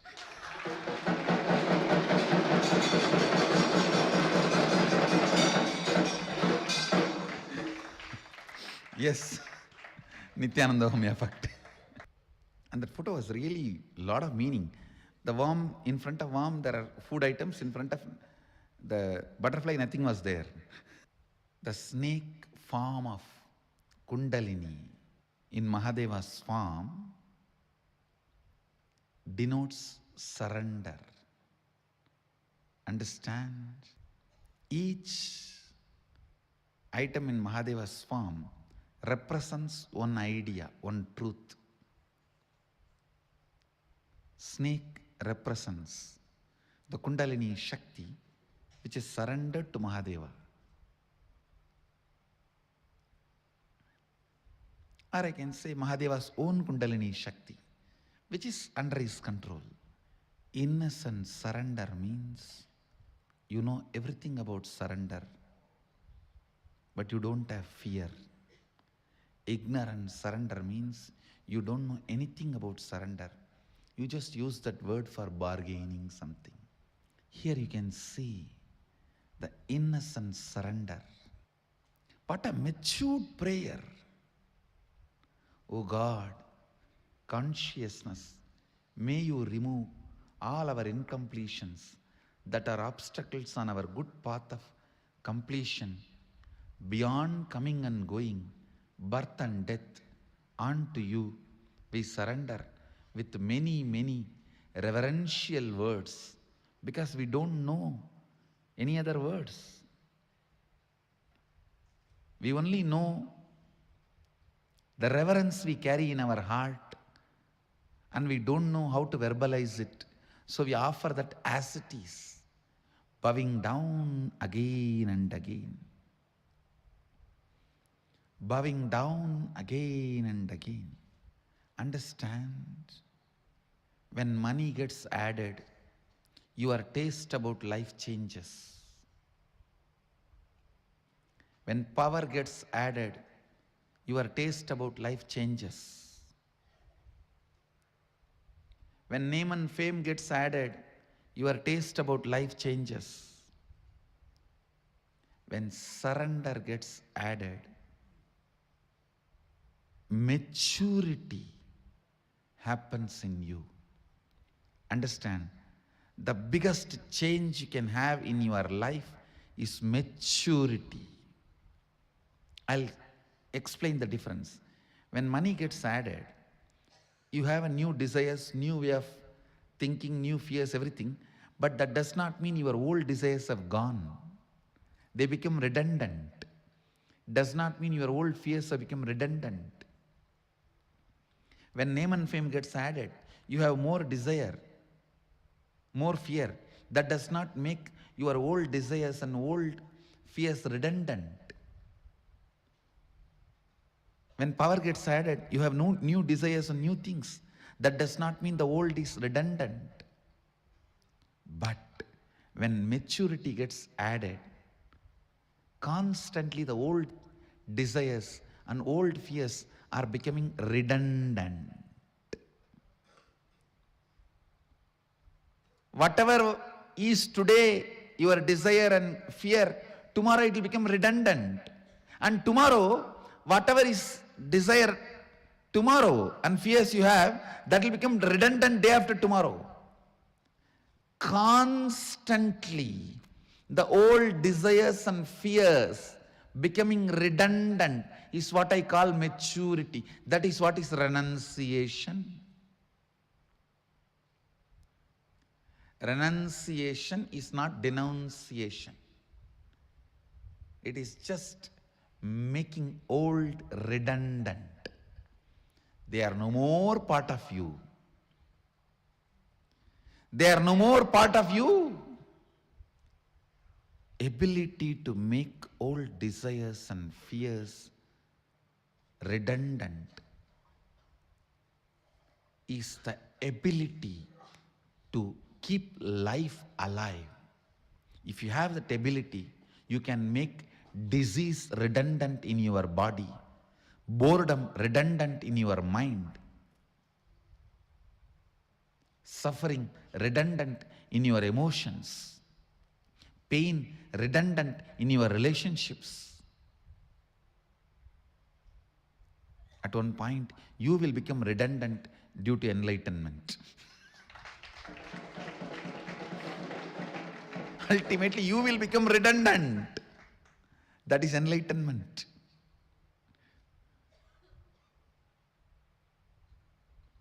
Making things redundant in your life. making things, places, people redundant in your life.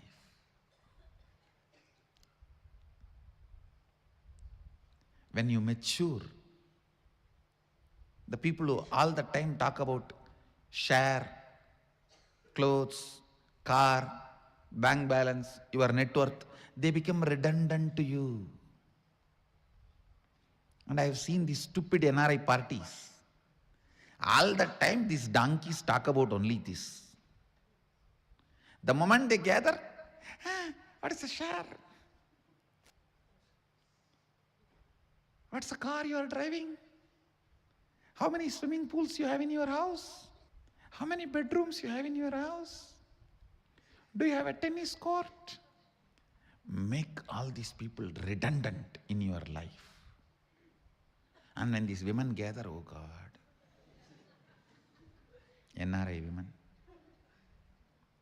sari, jewelry, kitty party, make all these people redundant in your life. When your taste changes, they become redundant. When you get matured, they become redundant. The innocent surrender, where you know everything about it, you are not afraid of it. I tell you, the fear of maturity is the worst fear taught to humanity. This is the biggest conspiracy done against humanity. Attack on your body is chemical agriculture and pharmaceutical companies. Chemical agriculture and chemical medicines is the attack on your body. Overly sex and violence-based entertainment is the attack on your mind. Fear of the maturity is attack on humanity.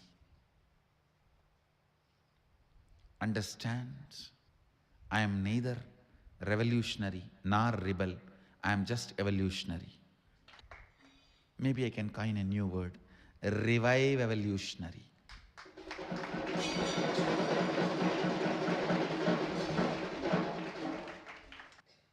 Even in the prayer, what a maturity. This one verse, I feel there is so much to tell about this verse. That's why I'm not moving.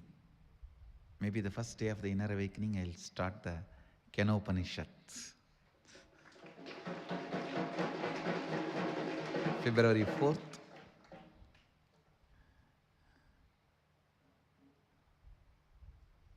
The next beautiful Upanishad, Upanishad. Agnenaya supadaraye asman vishwani deva vayunani vidvan yuyotyasmad juhuranamena bhuyishtam denama uktim videma. What a prayer! What a prayer!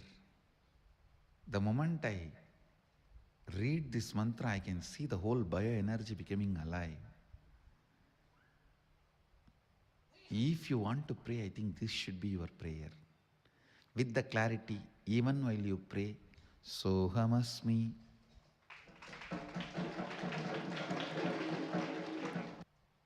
With this prayer, the Upanishad leads you from impersonal relationship to personal feeling connection.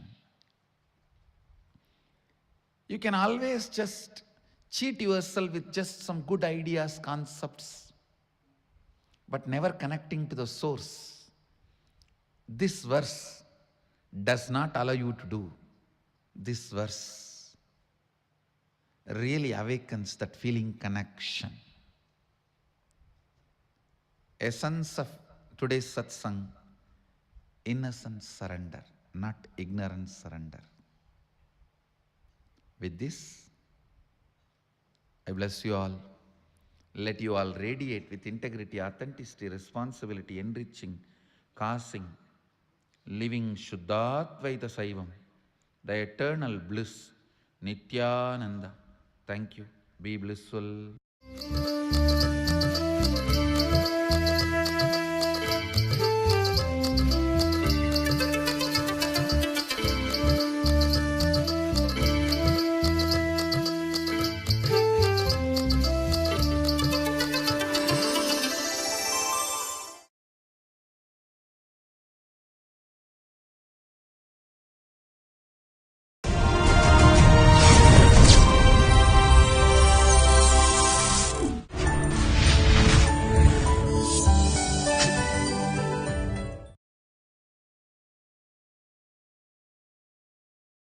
Nithyanandeshwara Samarambam Nithyanandeshwari Madhyamam Asmadacharya Paryantam Vande Guru Paramparam.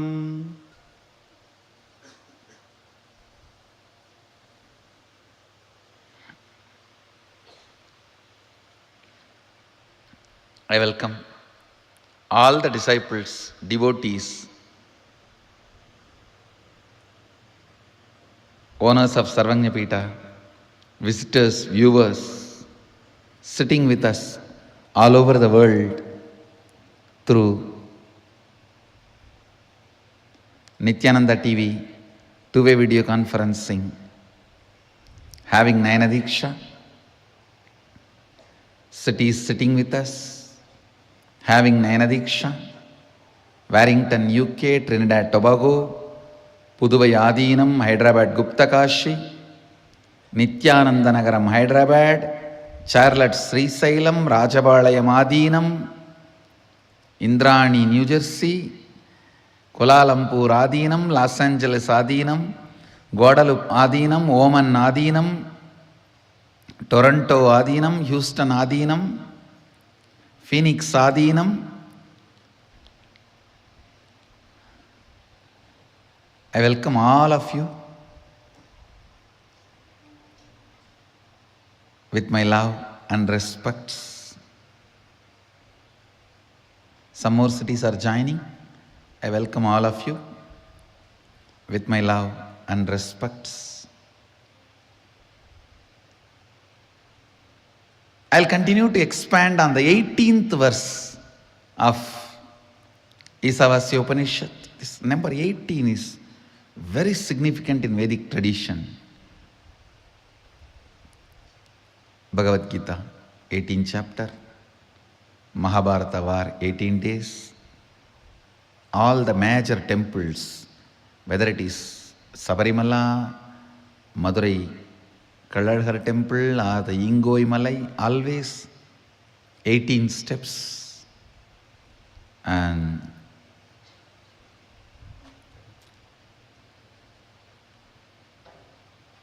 the 18 Agroni Sena fought the Mahabharata war. 18 is very significant number. But all 18s came after this Isavasya Upanishads 18 verses. This is the first 18. Because please understand, Isavasya Upanishad is the first Upanishad.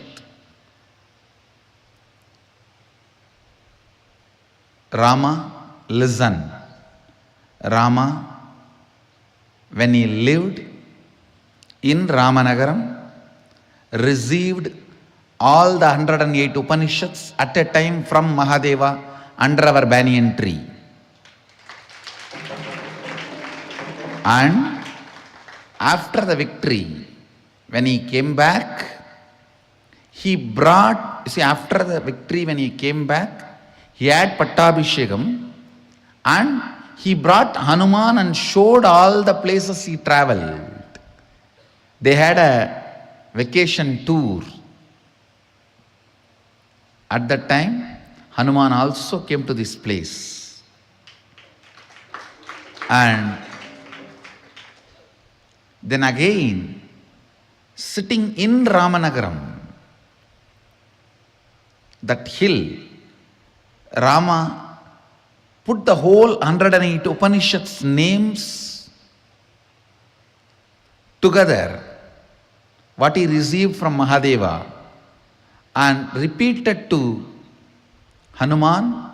That is Muktikopanishad. Please understand, whatever I am saying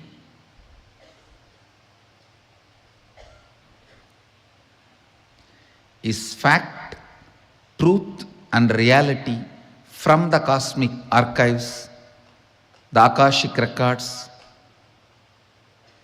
Sooner or later, you will find evidences for this. So, Isavasya Upanishad is the first Upanishad as per Ramachandra Prabhu, as he heard from Mahadeva. And due to various reasons, nobody else has put all the 108 names together. See, from Mahadeva, Devi heard all the 108 Upanishads, Saptarishis heard, Kapila heard, Nandi heard, Subramanya heard, Rama also heard. In all these people, nobody else has chronically recorded it. Nobody chronicled the whole thing. Nobody put all the 108 names in a list other than Rama. Rama always had the habit of staying in only the place where Jyotirlinga is there. Wherever he stayed only with Jyotirlinga. See Nasik, Triambakeshwara, Rameshwaram. Before he won and came back, there was no Ramalingam, because that deity was installed by Sita, but he never stayed there. The first Ramalingam, Rameshwara, installed by Rama is this Ramanagaram temple. Ours is Swayambhu, the Nithyanandeshwara here, the Mahadeva here is Swayambhu. That is why he stayed here, so that he can come and have puja every day. He can come and do puja every day. But after killing Kakashura, to remove that sin, he installed a lingam in Ramanagaram temple. There is Rameshwara, the deity is there, that was installed by him. Then he moves and goes to south. After Sita was kidnapped, he goes to Sri Lanka, and you all know the Ramayanam story. When he was here, staying with Sita and Lakshmana, having beautiful vacation, that time he was worshipping Mahadeva under our banyan tree, the same Swayambhulinga. Please be very clear. Same Swayambhulinga. And here under the banyan tree, all three of them received with Saptarishis the 108 Upanishads from Mahadeva. Mainly the teaching was given for the sake of Rama, because all others have already received it. Devi, Nandi, Saptarishis, all of them have already received it. And Saptarishis were staying in Ramanagara, that hill, when Rama came here and stayed. So they inspired Rama to hear Upanishads from Mahadeva directly. So he came and worshipped here. In the presence of Devi, Nandi and Saptarishis, Mahadeva revealed Upanishads to Ramachandra Prabhu, Lakshmana and Sita Abhirati. For all three, the Upanishads were given.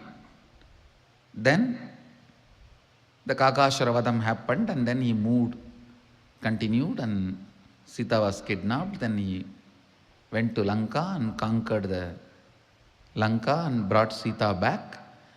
When he came back, he directly flew to Ayodhya for Pattabhishekam. After the Pattabhishekam, along with Hanuman, Sita and Lakshmana, Bharata, Shatrugna, the whole family, they came like a vacation, where Rama was explaining to everyone what all happened, where all they stayed. So that time when they came here, Rama showed this Kshetra to all the family members, and they again went and stayed back in that Ramanagara hill. There Rama teaches to Hanuman what he heard from Mahadeva. The whole sequence Rama records in Muktikopanishad, that sequence only we are following. So the sequence is delivered by Mahadeva under this banyan tree and recorded by Rama to Hanuman. We are following the same sequence. As per that sequence,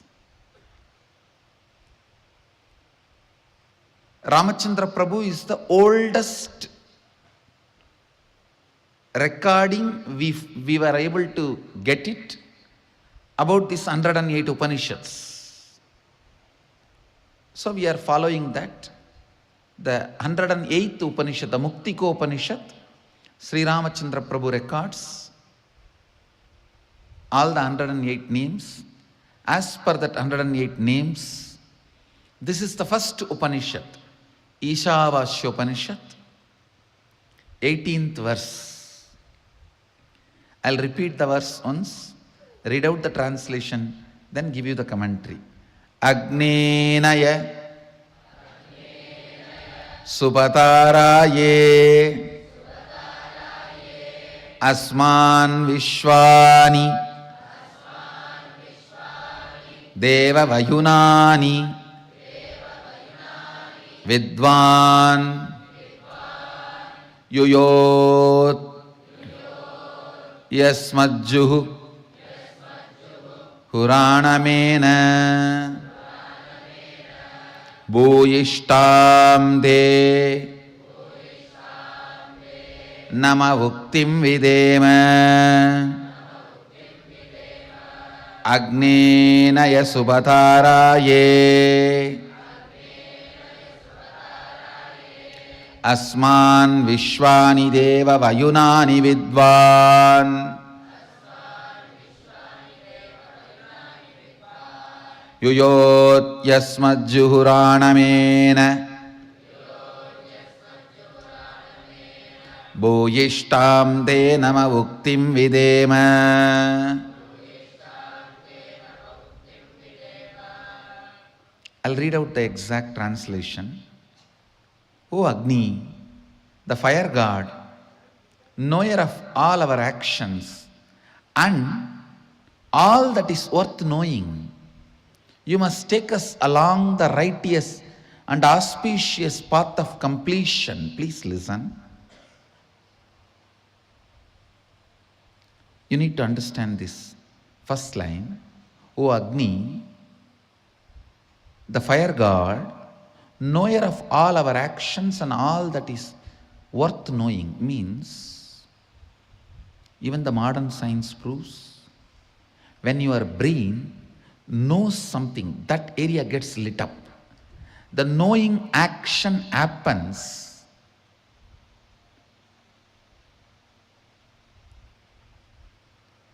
when the fire moves into certain part of the brain.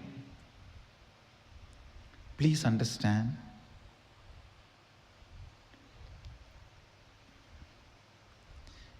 Everything may be there outside you.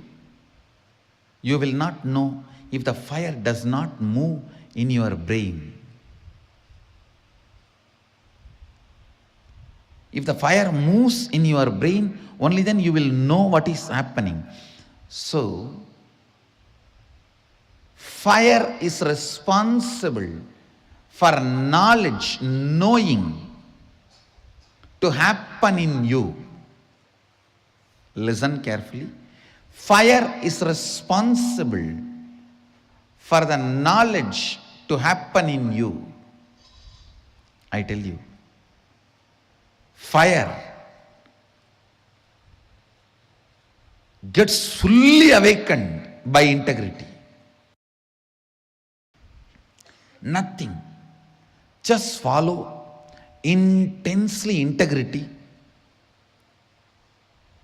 In 12 months, you will have a kind of a fire in you through which you can know anything you want to know. Anything which comes in front of you and you want to know it, you will know it. That fire is called Di. In Sanskrit, we use the word, a single letter, thee. All the ancient languages, fire is addressed as thee. In Sanskrit, in Tamil, in many of the ancient languages. Listen.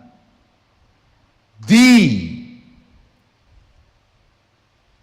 comes as a gift to you because of your integrity. Just 12 months decide.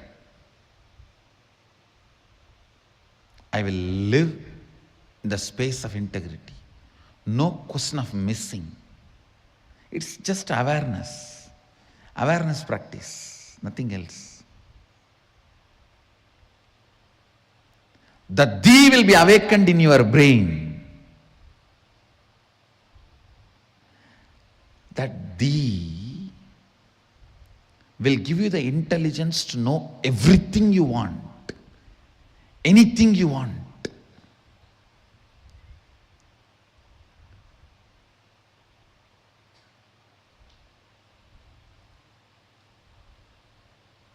Here the Upanishadic rishis are addressing fire. Oh, the fire god, knower of all our actions, means only if the fire happens in different parts of your brain, knowing happens in you. Knowing happens only if the fire happens. So without the knowledge of fire, knowing cannot happen. Knowing is very closely associated with fire. Fire, whether it happens here or there, only if it happens, you will know what is happening. You will know what is happening. It's very closely related to integrity, understand? Integrity is one of the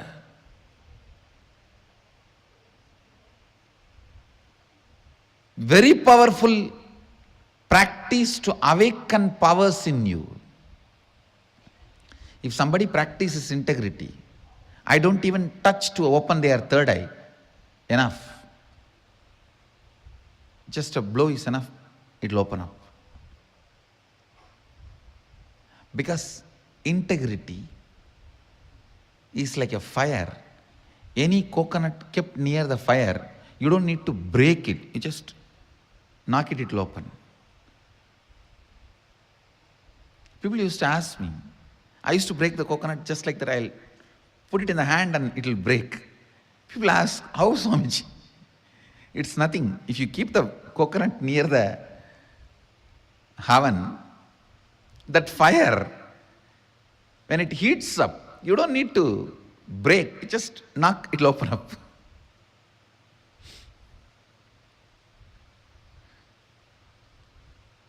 I can open even without the fire because I can send the fire from the hand and tuck.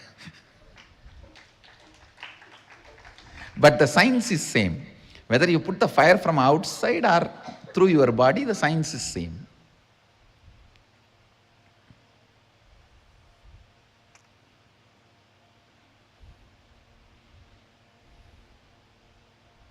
Listen,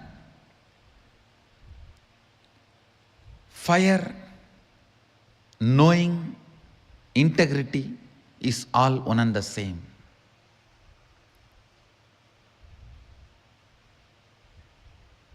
I should put this incident in record for the sake of future.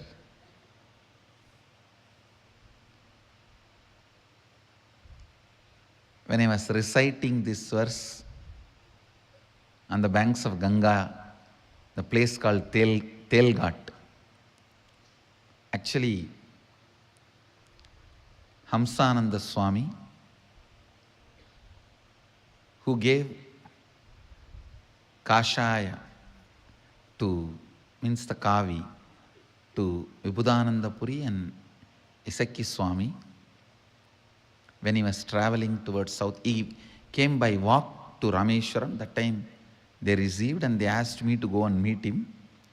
But I was never able to meet when they were alive. So after they left the body, I went.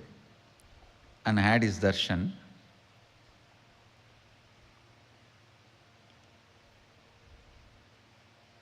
And I was staying there for some time. He told me that few people who come to him bringing every day the potato and salt, he will take very little food, little rice and little potato mixed with ghee and salt. That is his food, that's all.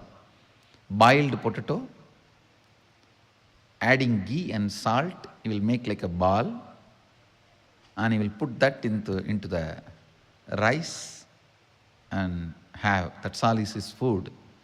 So people who bring that rice and potato and ghee for him, they will all ask him, Babaji, give some upadesh. In Bengali they will ask, Kuch bolo, give some upadesh. He will make fun of them. Hey, I have not read anything. So he will show me and say, he's a Bahut Badi Baba. And he will tell he is a Balasant who learnt all the Upanishads and Shastra. And then he will tell me, you tell something to them. I can speak little Bengali. So with my broken Bengali,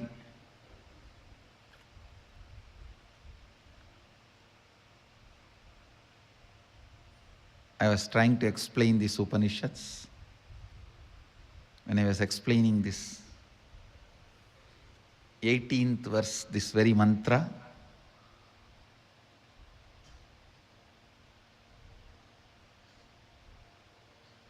I suddenly felt somebody was very strongly looking into me. It's like sometime even from behind, if people are intensely looking at you, you will know and you will turn and see. I was actually sitting on the banks of Ganga. Ganga was gushing. You should experience Ganga in Calcutta. So powerful. So powerful. If Ganga in Haridwar is girl, Ganga in Calcutta is Kala Bhairava. Kali. She's so powerful. 2-kilometer width, some places.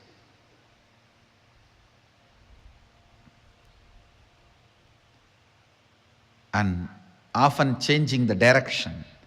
During the low tide and ebb tide, it will flow this way and this way. You will be surprised, Ganga will be flowing inside. Because when the ocean water comes inside, she will flow this way and then she will flow this way. She makes 7-kilometer ocean water into drinkable water. 7 kilometer she goes inside the ocean. It takes 7 kilometer for the water to become salty. Where the Ganga meets the ocean,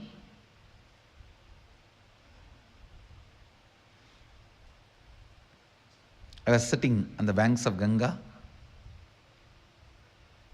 It's a small temple there. Some Ganesha, Durga, all of them are there. Small temples. And one room where this Baba used to stay.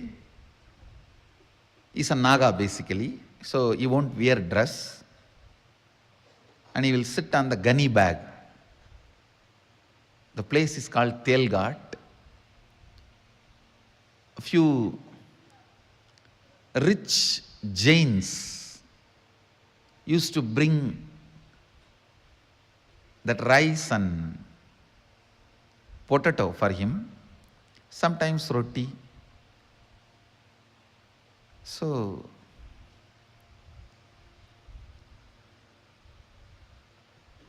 he asked me to explain the Isavasya Upanishad. So I was trying to explain. During this 18th verse,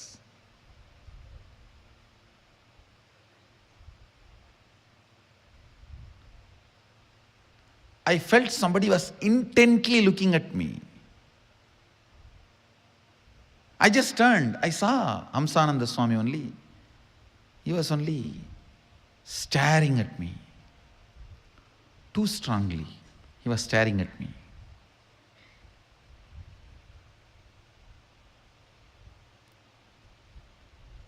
I asked him, why you are looking at me like this, Baba?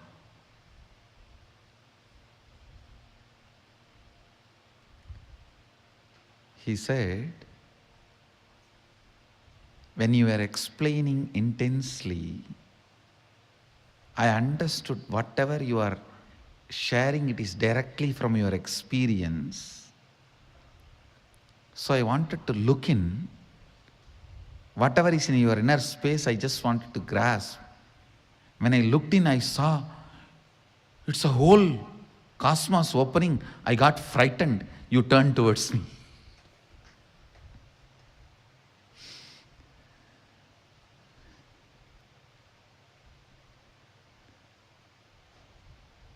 He said he was trying to look into me to understand this whole verse as it is from my inner space.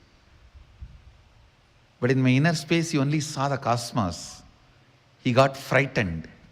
The moment he got frightened and started losing himself, I just turned my head. He said, I can see very clearly. Everything is from directly your own experience. These people are blessed. He was telling about the few of the devotees who were listening. He said, these fellows are blessed.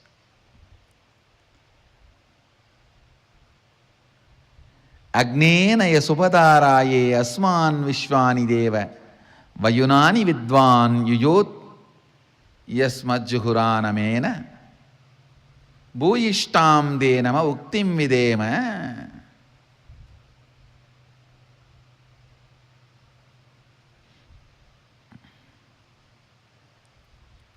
Listen.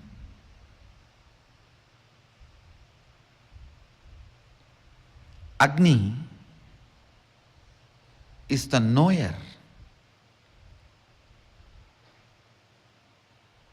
of all our actions and all that is worth knowing in the universe he knows. Please understand. Anywhere knowledge happens, Agni has to be there. Without Agni, knowledge cannot happen. All the spaces, planets where Agni is not possible, knowledge is not possible.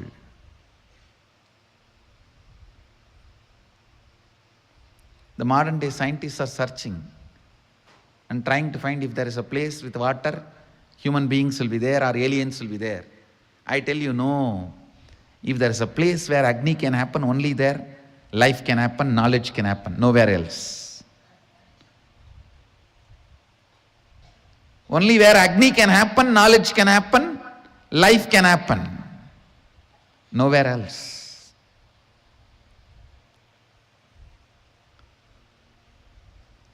Agni.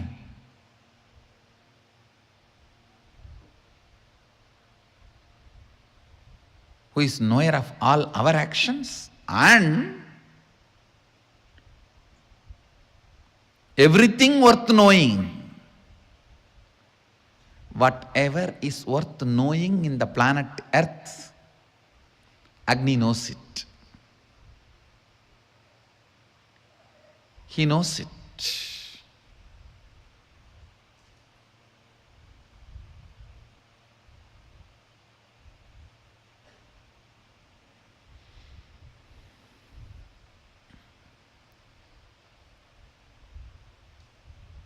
The Upanishadic rishis are addressing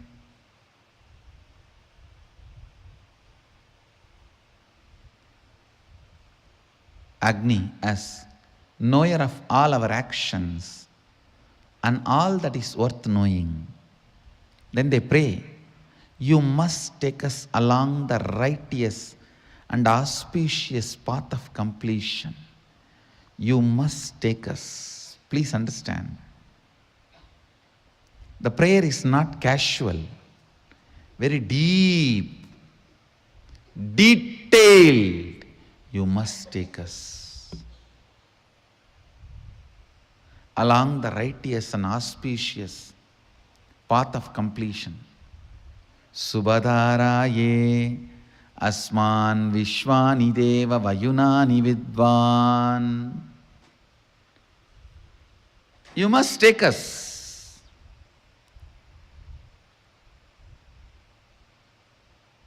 Along the righteous and auspicious path of completion, leading us to experience the supreme consciousness, the original space of complete completion.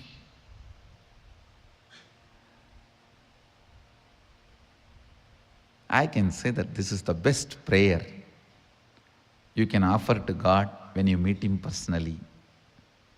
This is the best prayer you can offer to your Guru when you meet Him directly. Please take me along the righteous and auspicious path of completion.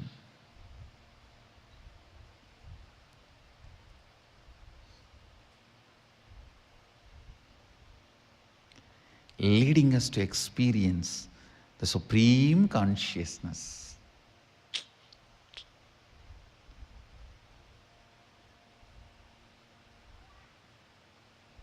I tell you, praying for the enlightenment is the greatest thing that can happen.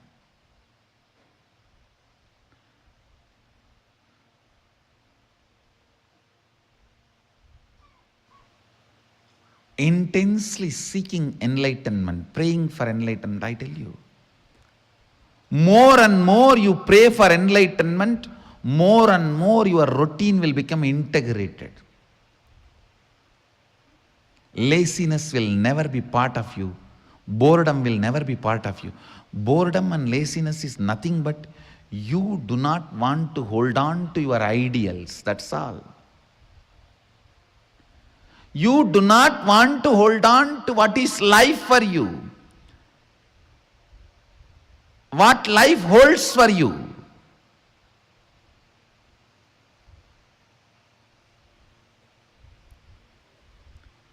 You don't need to poison a man who has become lazy and bored because he is already poisoned. You don't need to double poison him. If you want to destroy somebody, just teach them laziness, that's all.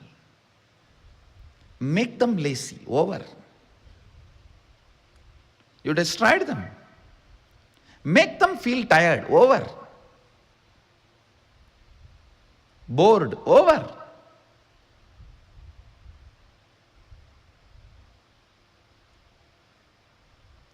Laziness, boredom,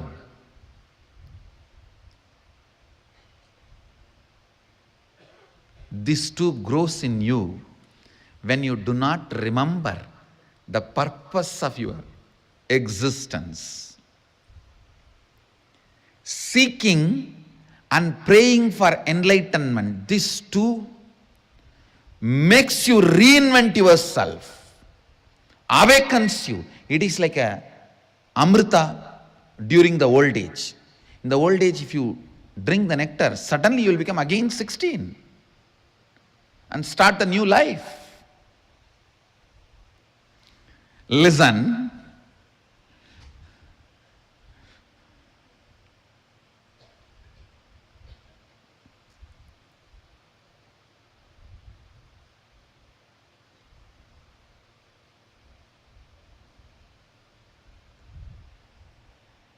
Seeking the truths of life, praying for enlightenment, this too kindles the whole fire in you. I tell you, if you have a wheezing problem, stomach problem, any of the issues related to gas and water, means like a cold, all this, just pray for enlightenment, you will be healed. Because when you pray for enlightenment, the fire in the body will be kindled intensely. You will be immediately healed because the fire in the body, if it is kindled, whole system goes through a reinvention of itself. Understand? Every time you pray for enlightenment, fire in your system will be rudely awakened. Rudely awakened. That's the word I am using.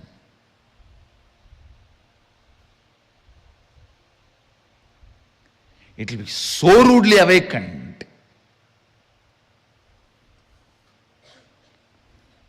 The sleep, tiredness, boredom,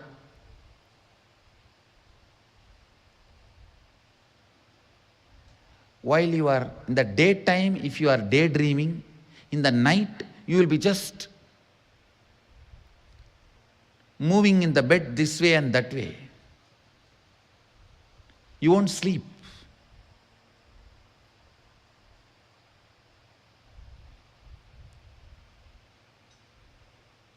Just pray for enlightenment. This problem will be solved. Because the daydreaming will drop. When the daydreaming drops, night dreaming will drop. You will become so alive. So alive. Constantly praying for enlightenment to the cosmic energy.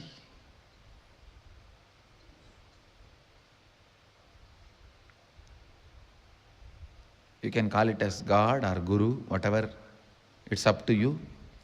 Constantly praying intensely awakens that joy, fire energy in you and keeps it alive. That's the main thing. Makes you reinvent yourself. Makes you reinvent yourself. Agnena yasubhataraye asman vishwani deva vayunani vidvan yuyotyas majjuhuranamena bhuyishtam denama uktim videma. O Agni, the fire god, knower of all our actions and all that is worth knowing, you must take us along the righteous and auspicious path of completion, leading us to experience the supreme consciousness, the original space of complete completion. Praying, praying, praying for enlightenment. Knowing even while you are praying, you are He. Sohamasmi.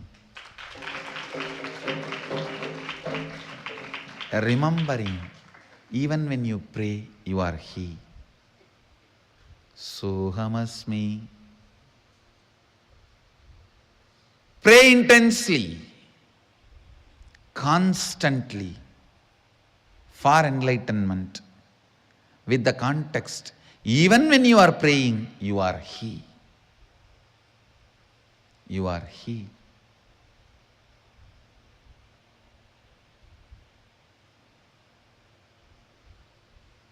The essence of today's satsang,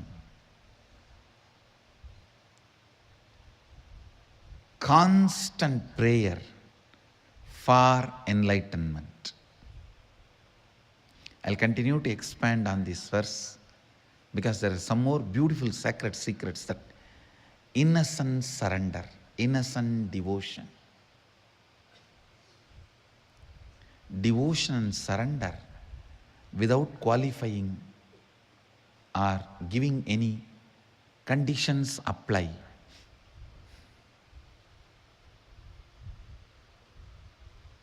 So, I'll continue to expand. With this, I request all the adinams and ashrams to start Vakyartha Sadas actively every day.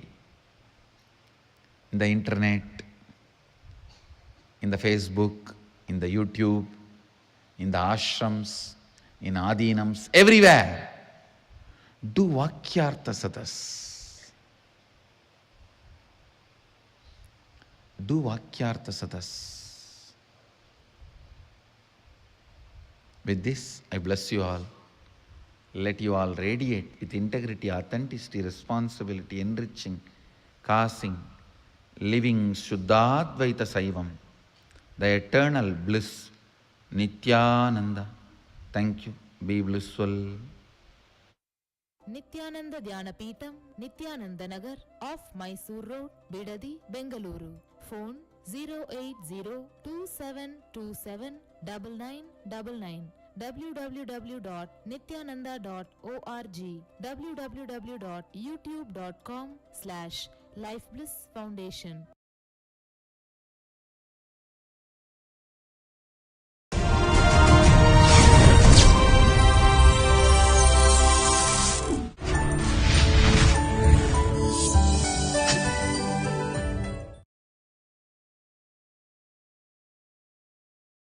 Nithyanandeshwara Samarambam Nithyanandeshwari Madhyamam Asmadacharya Parayantam Vande Guru Paramparam.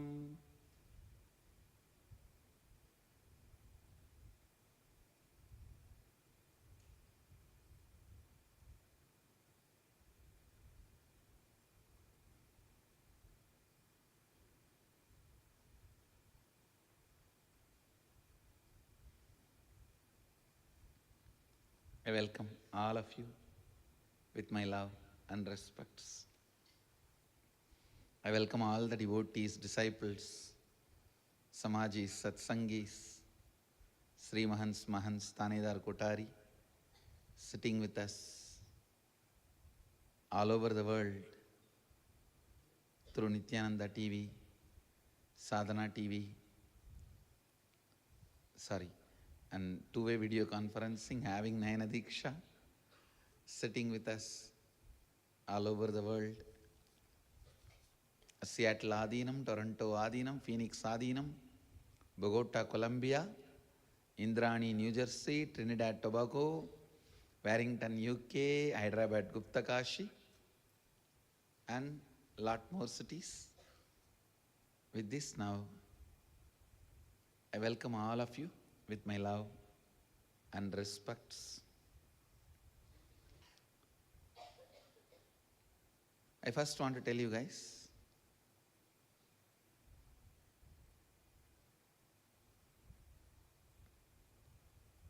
that I'm starting this new tradition of having two satsangs, morning and evening both, so that I'll at least deliver 400 satsangs this year.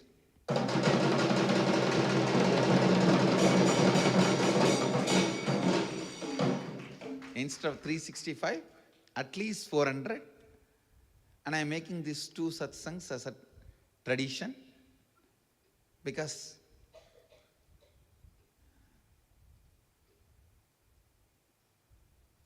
see, Mahadeva very clearly says in Agama and Tantra both, first and foremost, my responsibility is keeping the body healthy,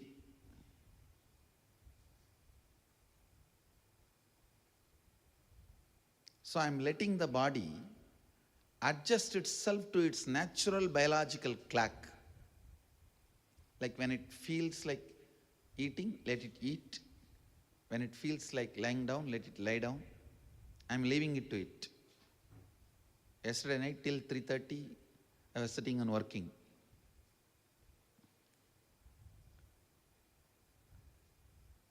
Many of you would have even got likes from the Facebook and chatting and all that. Because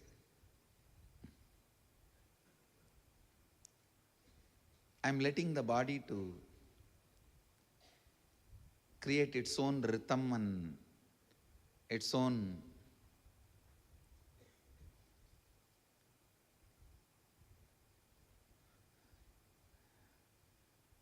biological clock. Actually, that is what now I am leaving it to the body. When it feels like lying down, I let it lie down immediately. When it feels like working, I let it work as long as it wants. Actually, it is working more number of hours when I gave that freedom to the body. So I'll make sure at least 400 satsangs are delivered in this year.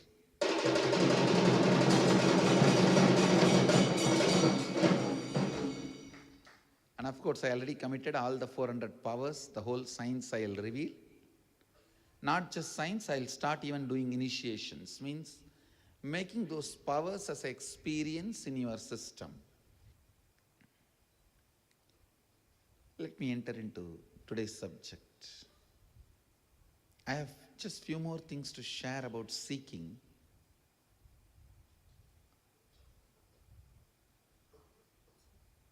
Understand, seeking reorganizes, rejuvenates your inner image.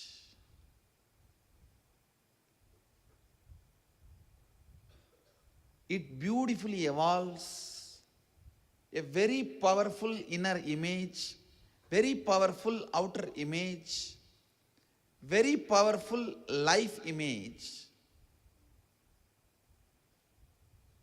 Living with the people in whom seeking is awakened is Kailaya, Tirukkailaya. Really, that is Kailasa. Living with the people in whom seeking is awakened is Kailasa.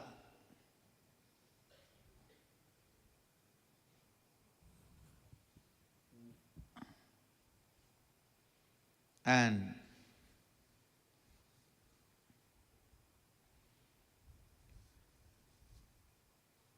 creating more and more people whose Pratyagatma Chaitanya, individual consciousness, is awakened, whose inner image is aligned to seeking, whose inner image is grown out of seeking.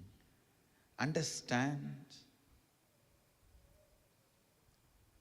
Seeking is the Hindu grand narrative.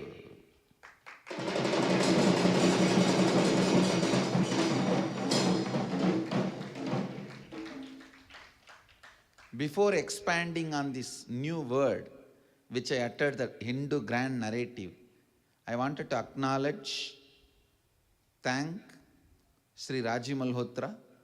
It is from his article I picked up this word, the Hindu grand narrative, and the concept of Hindu grand narrative. I wanted to acknowledge and thank him. Of course, I wanted to thank him for all the great work he is doing, and especially for this great article, Hindu grand narrative. The word and the concept, both is from Rajiv Malhotra. I really wanted you to understand the Hindu grand narrative. Understand? First, you need to catch the word grand narrative. It means every civilization has a collective identity, sometimes artificially created with integrity, sometimes artificially created without integrity. Please understand. Artificially created with integrity, artificially created without integrity. If I had to give an example, Krishna as a grand narrative. Surely ISKCON has created it beautifully, but with integrity. They have not told any lie about Krishna.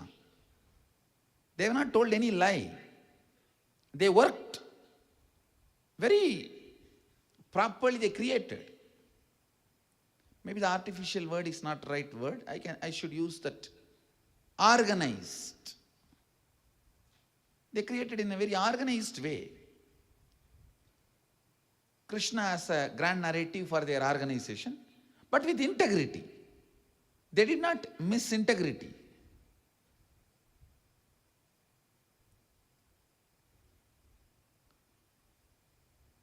And organized way created grand narratives but without integrity. 10,000 names I can say. Understand?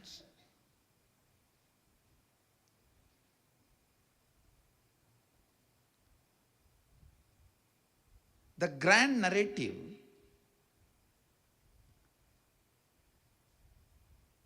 is the collective inner image.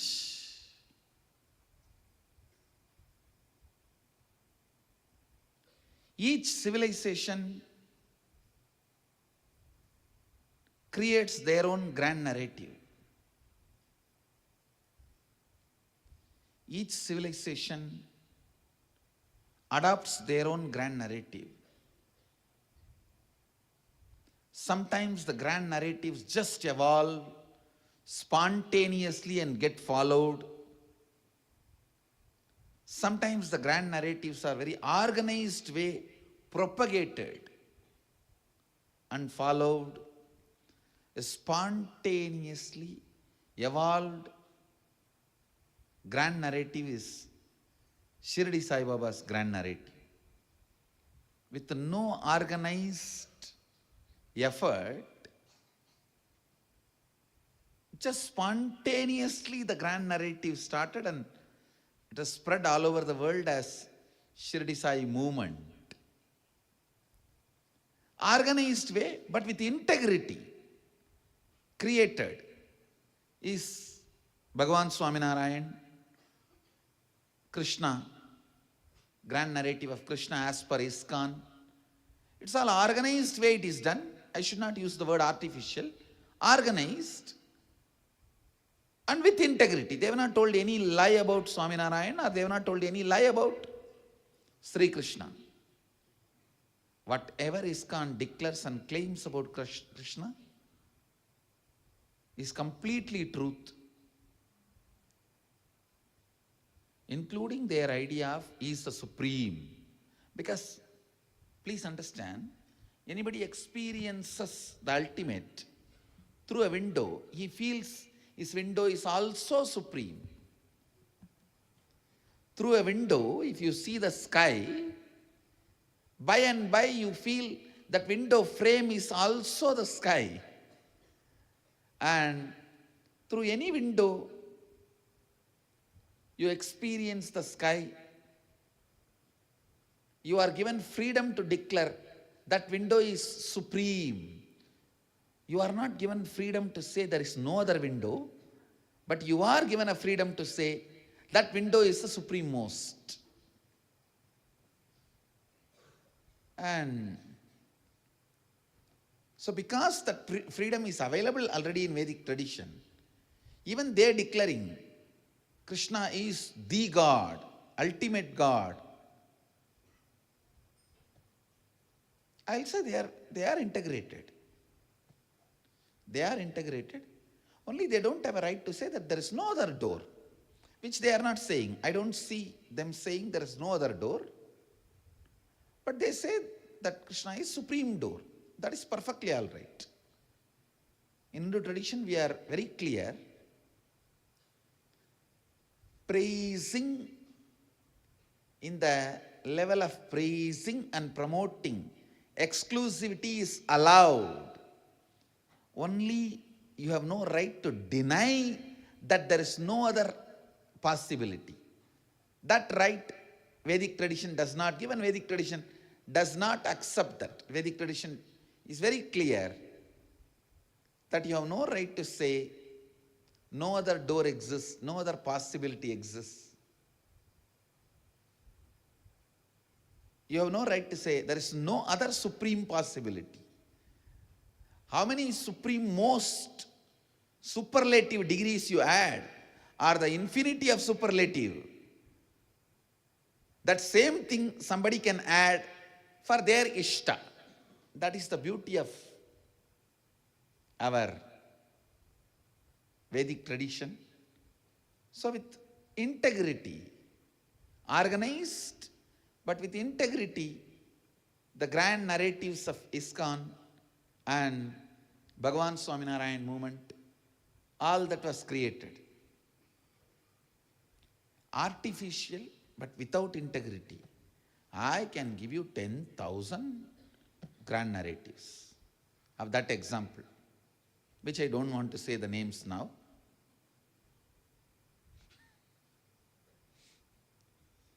Each civilization has their own grand narrative, and each generation, based on their vested interests, evolves, develops, alters, expands, shrinks, edits their grand narratives. Understand, you need to understand this.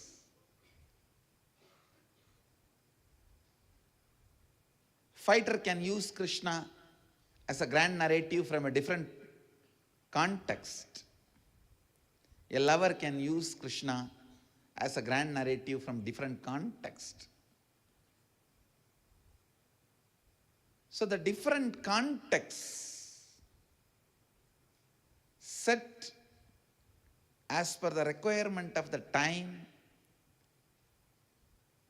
the living visionaries of the society,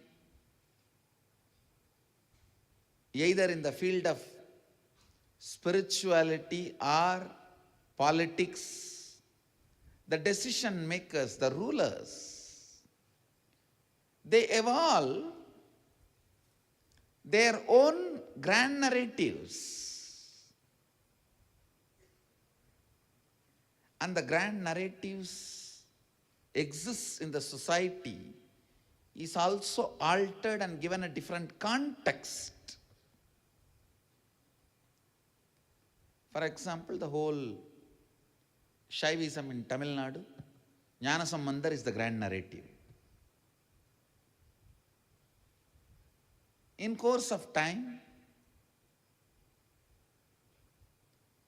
during each era, people have given a different context to Jnana Sambandhar and understood. At some point, his devotion was the grand narrative. At some point, the way he demonstrated the courage and strength because of his devotion. So same Jnana Sambandhar is celebrated as a grand narrative from different contexts. Sanatana Hindu Dharma had multiple grand narratives, I tell you. Each of the sampradaya in Sanatana Hindu Dharma is independently complete and equipped to make an individual enlightened. Each of the sampradaya, please understand,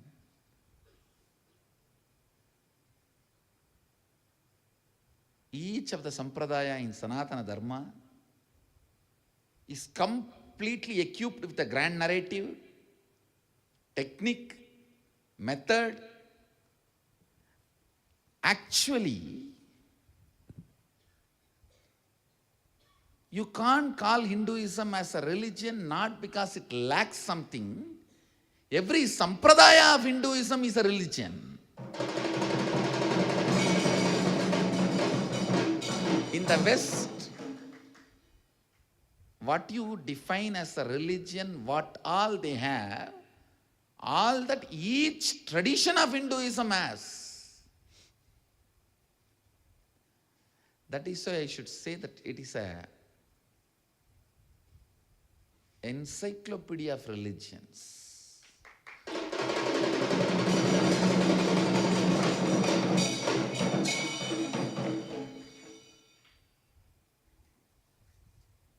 All major countries have their grand narrative. All major civilizations have their grand narrative.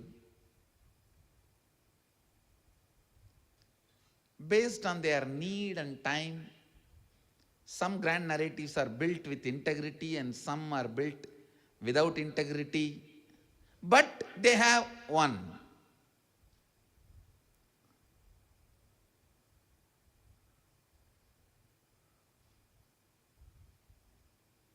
Even atheists in Tamil Nadu try to build a grand narrative of Thiruvalluvar.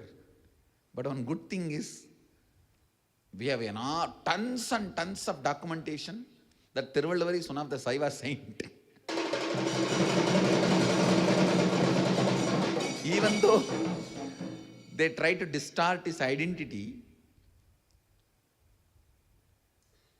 try to take him out of Shaivism,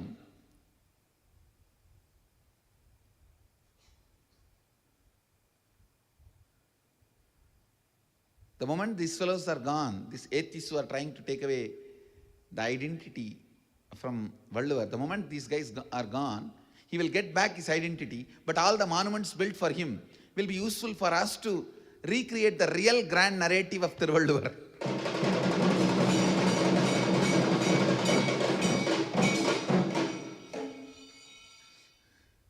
வள்ளுவ நாயனார் மயிலாப்பூரில் பிறந்து சைவவேளாளர் குலத்திலே பிறந்து வளர்ந்த, திருநீரும் முழுநீரும் ருத்ராட்சமும் தரித்த, தொண்டைமண்டல ஆதீனத்தின் குருமுதல்வராகிய ஆதிநாதரால் தீட்சை செய்து வைக்கப்பட்டதனால் தன்னுடைய முதல் குரலிலே ஆதி பகவன் என்று குருநாதரை புகழ்ந்துரைத்து வழிபாடு செய்த ஞானி. I'll translate in English. He was born and brought up in, this is an introduction, exact introduction of the Thiruvalluvar from a oldest available document about Valluvar. From that I am reading it out. That Thiruvalluvar was born and brought up in Mylapore from Saivavelalar family, and he always lived the life of Bhasma and Rudraksha, and because he was initiated by the founder of Tondemandala Adinam, Adinathar, Adinatha Jnanaprakasa Desika Paramacharya Swamigal, who is the incarnation of Mahadeva himself. In his first verse, he salutes Adi Bhagavan.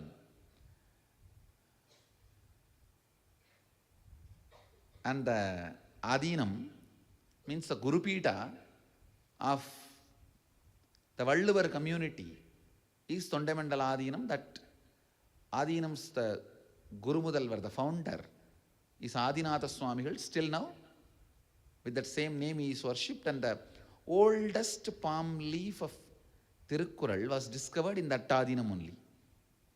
It was stored and still they own it. So, soon we will reclaim his identity and bring that grand narrative back.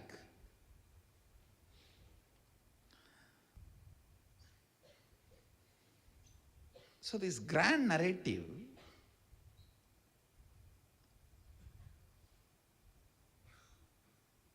is one of the most important thing to guide the existing civilization, or to bring any revolution in the civilization, or to guide the flow of the civilization, or even to revive any civilization. For anything, you need a clear-cut grand narrative, so that your inner image can be beautifully aligned. If I have to tell you the truth,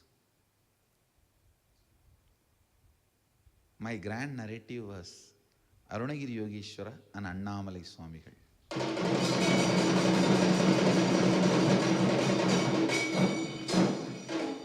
All the time I will remember only these two.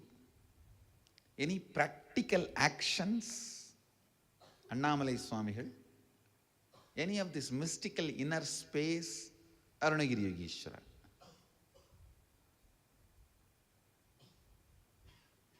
If I have to move the mountains or do something great, then immediately fall into Arunagiri Yogeshwara's space, it will be done. We will win the game. And any ordinary action, facing things,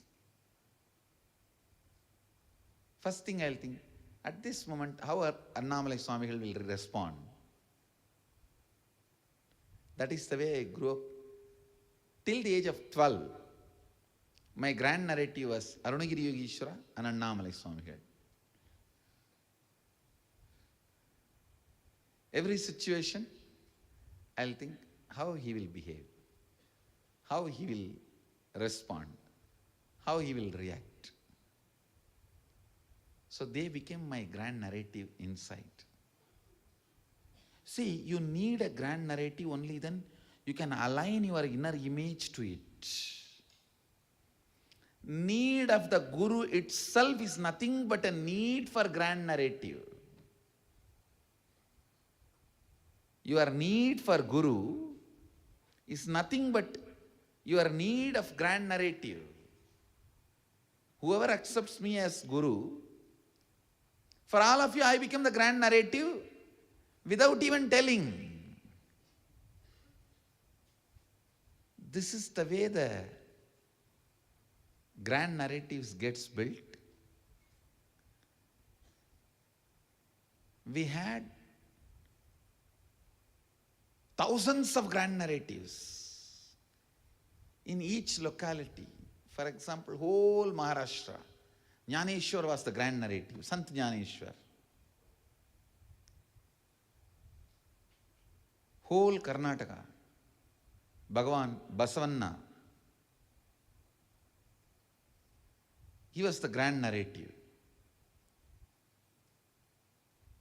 Whole Tamil Nadu, Jnana Sambandar, and few more saints who came after Jnana Sambandar. They were the grand narrative.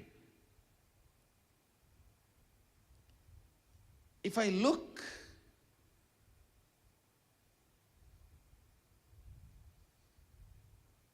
what can be the grand narrative of Hinduism?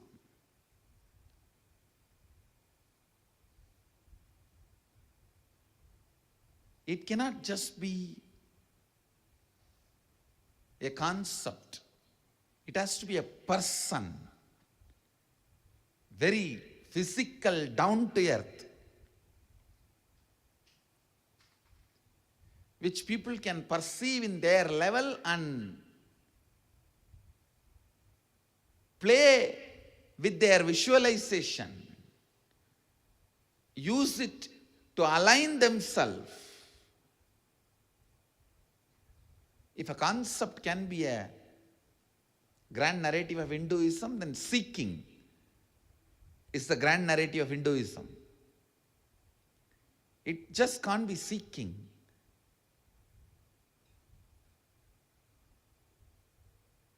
We will have to demonstrate,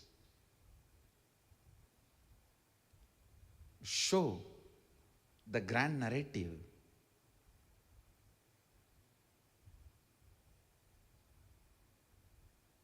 Which can be cherished, enjoyed, visualized, played with your visualization, with which you can play with your visualization.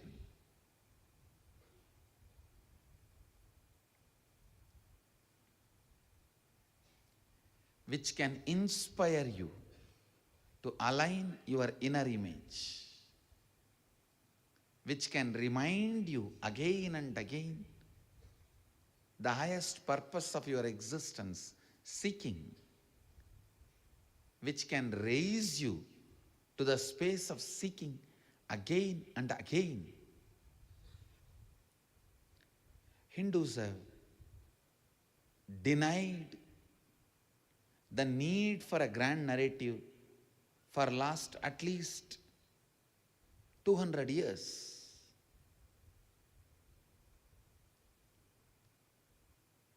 We have not realized we need a grand narrative. That is the collective identity for all of us. We have not realized that not having the grand narrative is something wrong. We are trying to push this problem under the carpet, saying, no. If you create a grand narrative of Krishna, then all the Shaivites will be dropped out. If you create a grand narrative of Shiva, all the Vaishnavites will be dropped out. If you create the grand narrative of Devi, all the other traditions will be dropped out. If we think we are wrong, Hindus are intelligent enough to move from one Ishtadevata to another Ishtadevata.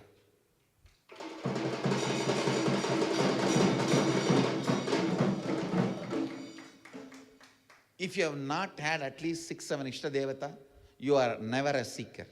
If you are a seeker, you would have had at least 6-7 Ishtadevatas. Because every time you evolve, you will connect with the next level of definition, grand narrative you received.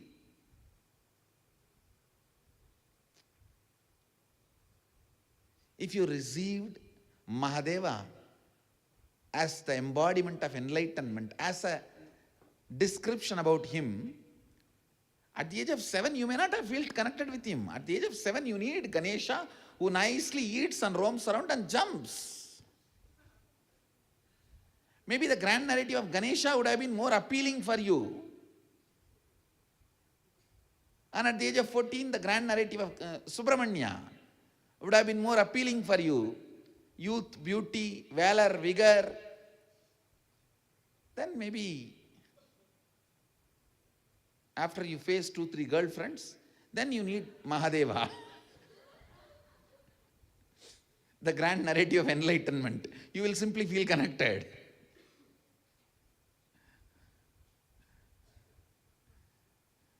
In the college, suspend after marriage husband. So at different times when you evolve, you will feel connected to the different grand narratives. Please understand.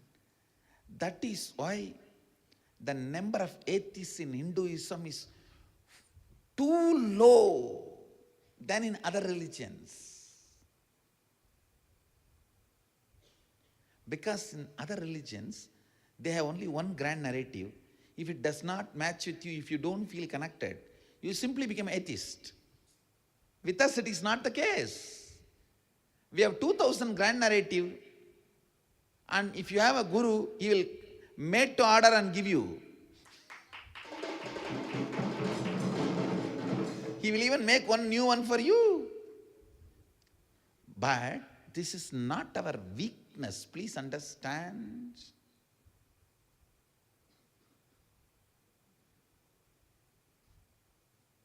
Soon you will see. Actually, I take the responsibility of creating a Hindu grand narrative.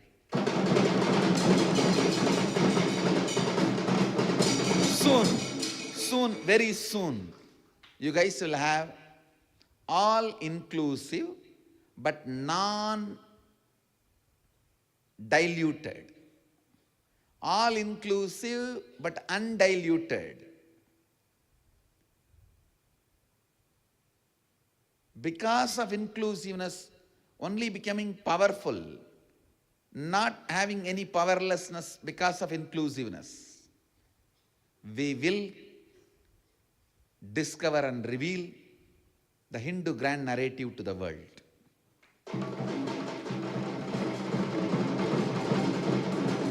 We'll do it. We'll do it with integrity and authenticity.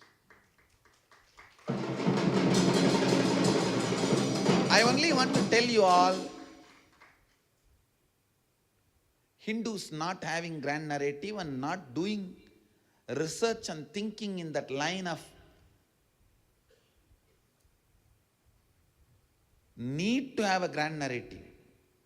Hindus not bothered about need to have a grand narrative is not right. Please understand, that is the biggest problem.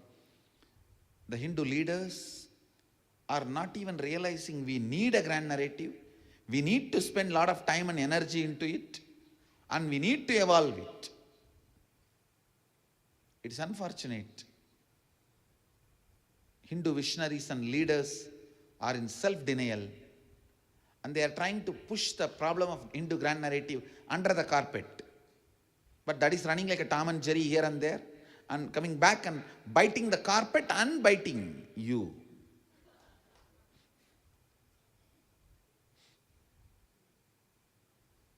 Not having the grand narrative is not right. It is time we spell out the Hindu grand narrative. Actually, if we can make 10,000 people enlightened without Hindu grand narrative, with Hindu grand narrative, we may be able to make easily 100,000 people enlightened. Because that takes away the people's depression. That takes away the people's fatigue. That takes away the people's boredom, I tell you. Now what I am saying, all of you can understand. It's not that I never fought with Arunagiri Yogeshwara.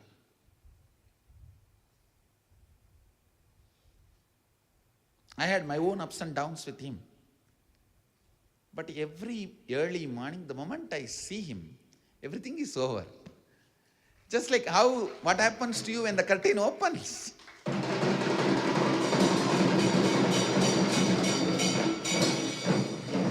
Not only the ups and downs I had with him, the ups and downs I have with the whole world, everything disappears.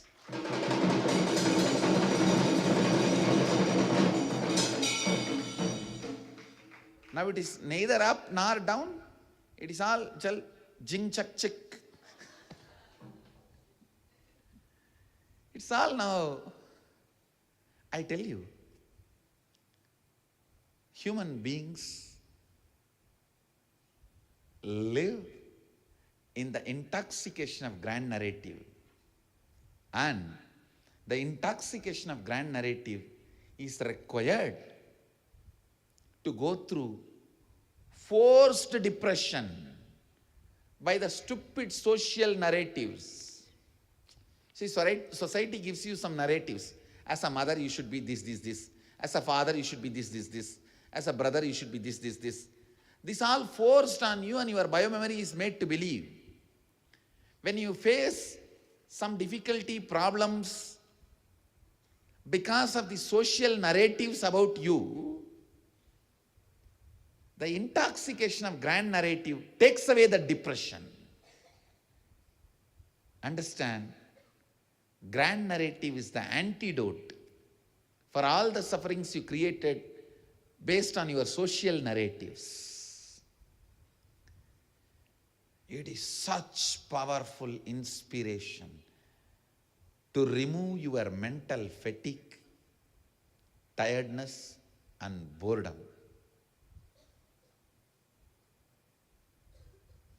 I'll come back to you soon.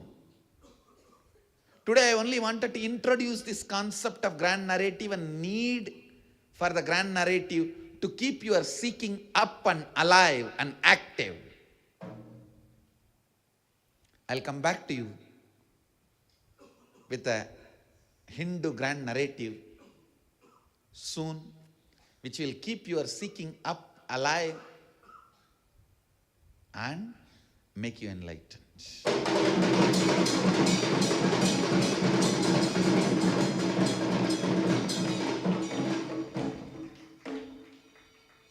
So essence of today's satsang is the grand narrative is required to keep the seeking up and alive, and not having the grand narrative is not right, or trying to push that problem under the carpet is also not right. grand narrative is required to keep your seeking up and alive. I wanted all over the world the Sangha to do Vakyartha Sadas. After reading the article by Raji Malhotra, the Hindu grand narrative, it is available in the Facebook, in the website. Read that and see my today's satsang. All over the world, I wanted the Sangha to do Vakyartha Sadas on the grand narrative, the Hindu grand narrative. Do Vakyartha Sadas. I'll get back to you guys with the Hindu grand narrative. With this, I bless you all. Let you all radiate with integrity, authenticity, responsibility, enriching, causing, living Shuddhadvaita Shaivam, the eternal bliss, Nithyananda. Thank you. Be blissful. Nithyananda Dhyanapitham, Nithyananda Nagar, off Mysore Road, Bidadi, Bengaluru. Phone 08027279999. www.nithyananda.org, www.youtube.com/lifeblissfoundation.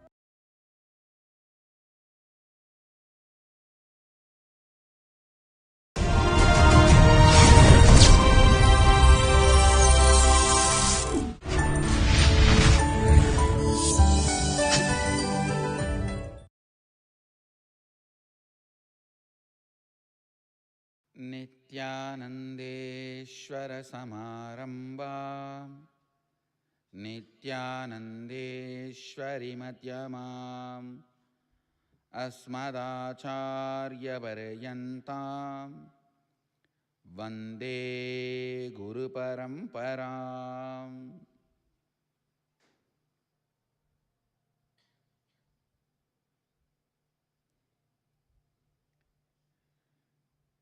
I welcome all of you with my love and respects.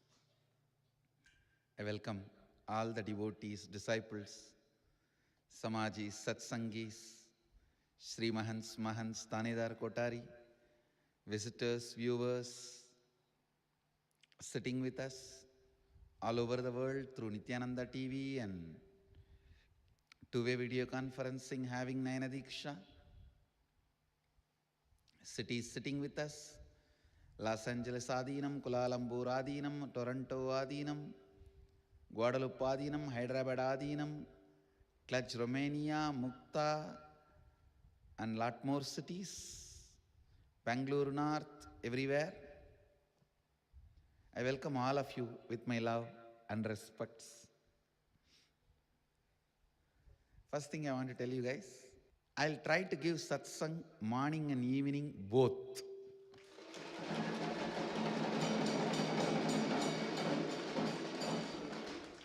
Because I want to catch up with all the time I missed last 6 months. I missed a lot. Now my body is able to come and sit in the evening. I'll start the evening, and once I'm able to, I'll manage morning, evening both. But I'll catch up whatever I missed last year and more. I'll catch up with you guys. And moreover, in the evening satsang, it is not time bound. I'll go on talking as long as I can sit. There is no time bound, because I wanted to finish all the Upanishads, at least major 12 Upanishads this year, so that studying and reaching out.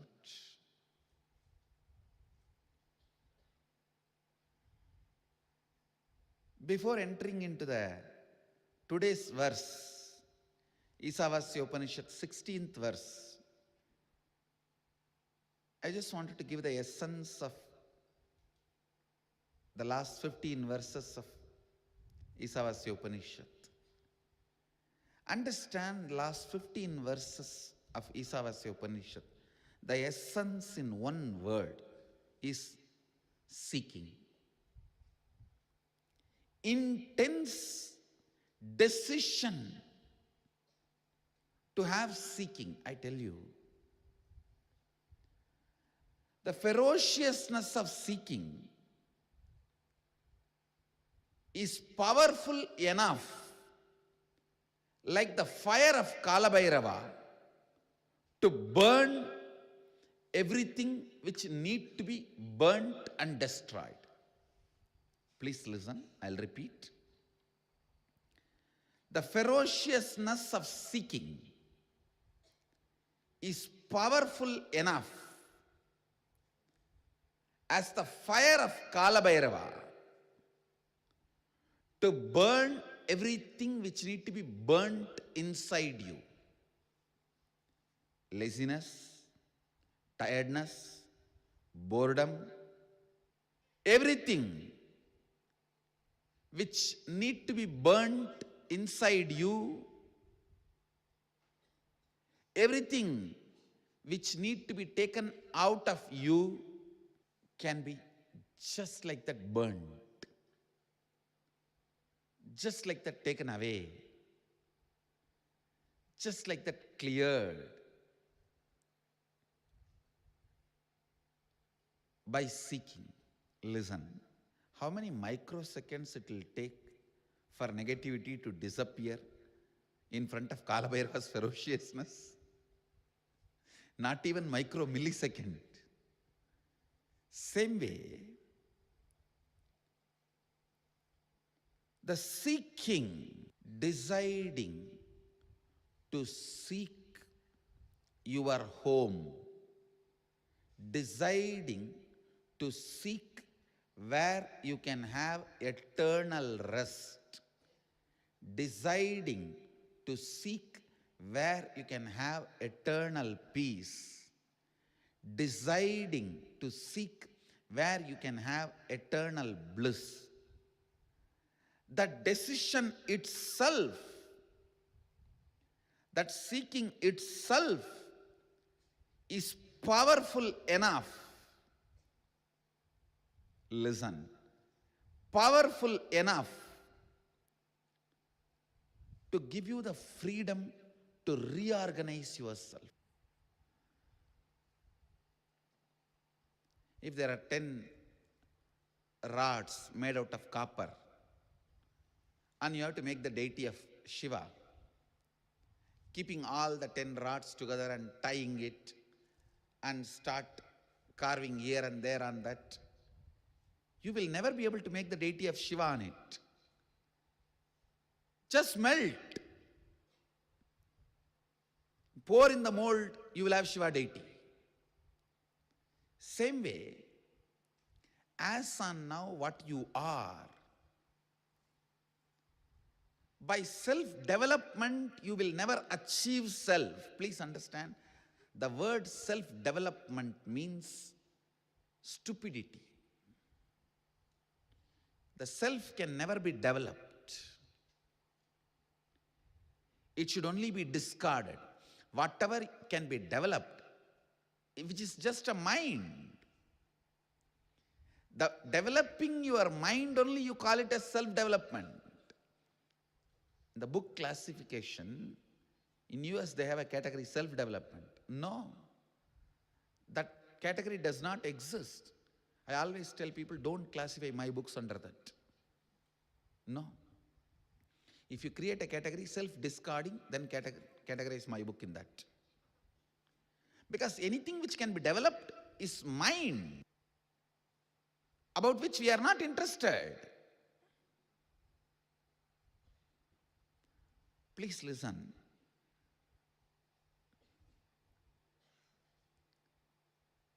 The greatest ability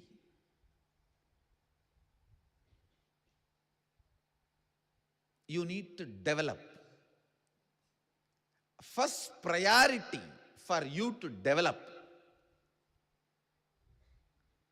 greatest ability and first priority you need to develop is ability to reorganize yourself.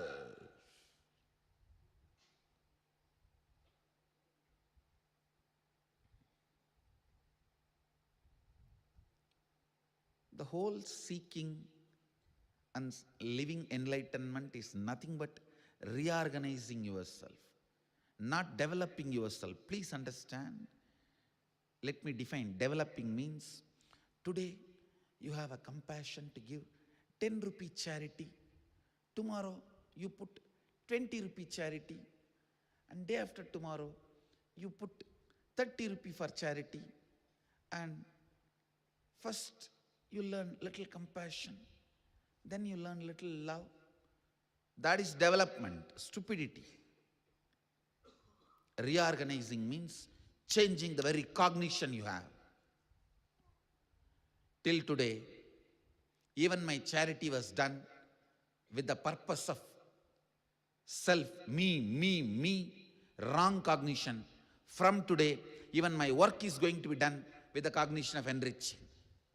That's all. The cognitive shift is what I call seeking. Today,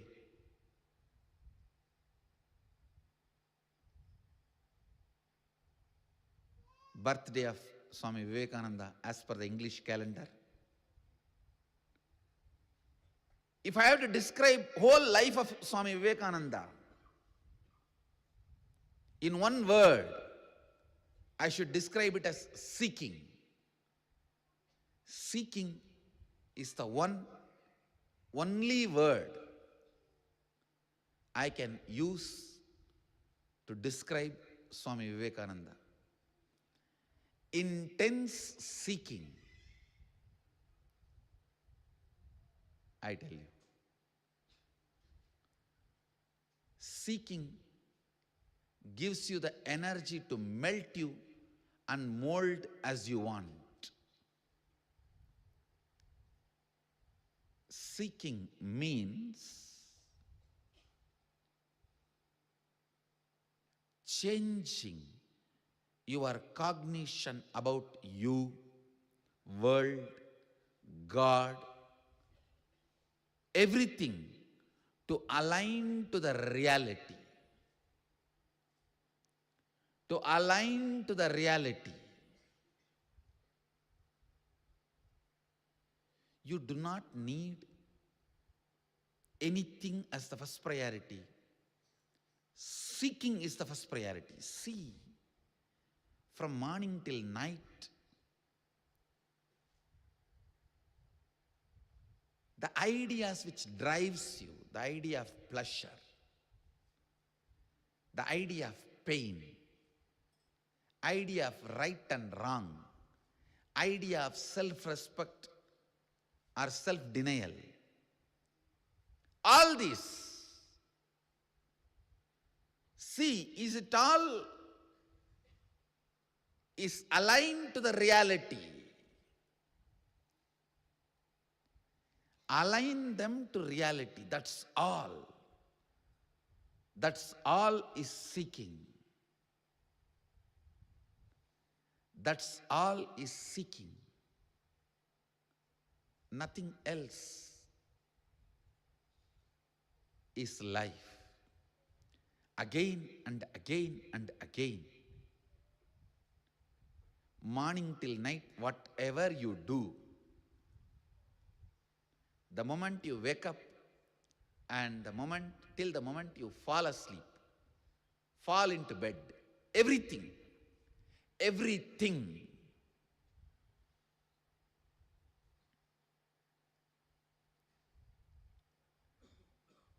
see to it. It is all aligned to the reality. To the reality of eternal bliss. To the reality of oneness. To the purpose of eternal bliss. At the age of 6, my guru asked me, do you want to become sannyasi or grihastha? I stood up and said, "Sannyasi." Still I remember, I just stood up because I don't want even for one moment him to take the decision of Grihastha. I stood up and said, "Sannyasi," with the force and power. And then he touched my head and did something.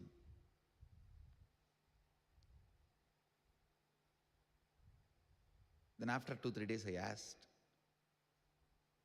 "Did you purify my brain to live a sannyas life?" He said, "No, I just increased the frequency of seeking, that's all." The word he used, the reply he gave, then I asked him, "What do you mean by increasing the frequency of seeking?" He said, "Just the seeking gets powerful. That is enough.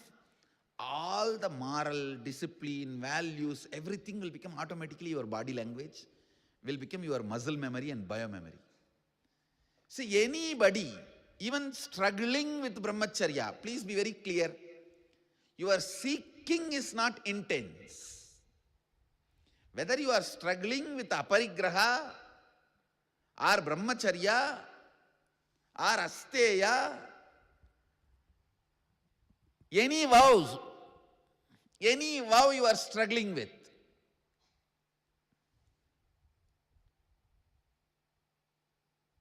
or you are struggling with integrity or inauthenticity, irresponsibility, selfishness, whatever, it just boils down to only one: not having enough seeking.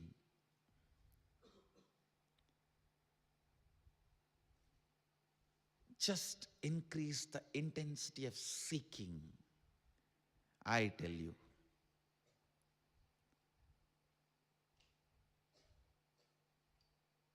he just put his left hand on my head and touched some of the points in the brain, on the brain, and just like that, something he did, and like a playing with the head. The ecstasy and pleasure increased in the system, just unimaginable. Today, my registrar, Jnanatma, came and reported to me that everybody who attended Nithyanandam, that muscle memory process, they are going gaga about it in their feedback and response. Swamiji, that's the greatest process. People have enjoyed. I laughed at her and said, that is a first level process. Because these human beings can understand only up to muscle memory. These fools are going gaga about it. That is if I have done 1000 things, muscle memory is nothing more than 10. Number 10. That's all I can classify. If I have done 1000 greatest thing, the reorganizing into the human systems, into the systems of the participants, in their consciousness, muscle memory process can be classified only up to the 10. And these fellows are all going gaga about it. They wanted me to do once more. I said, come on, I have no problem. I can do every day. What is there? But these human beings can experience only that much. More than that, what is happening in biomemory, you can't know. You can know the side effect of it, expression of it. But you can't know what is happening there. And bioenergy out, completely forget about it.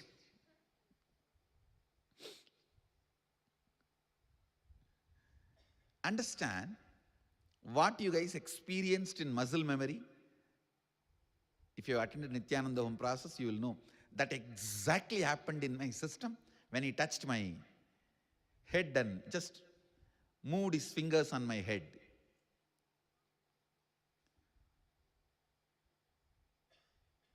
Actually, in the muscle memory process also, I just increase the depth of your seeking in your muscles, that's all.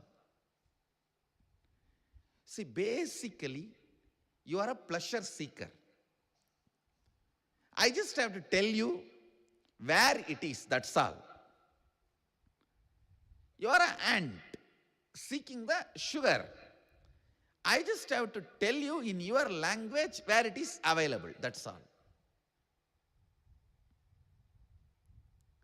Seeking means informing you where what you are searching is available. Then automatically ecstasy, everything, all the things starts following. I really tell you.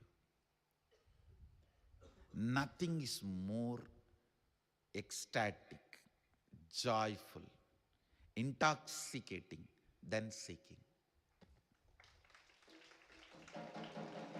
Seeking is the most intoxicating thing can happen to human being.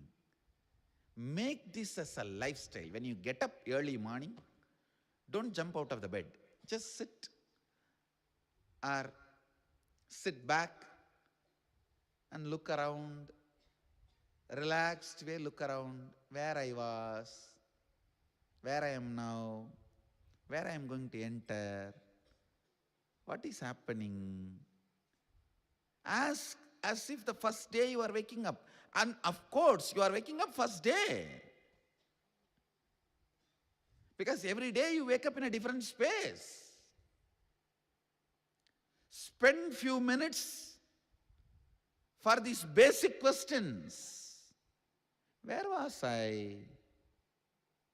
Where am I now? Where am I going to head the moment I get out of this bed?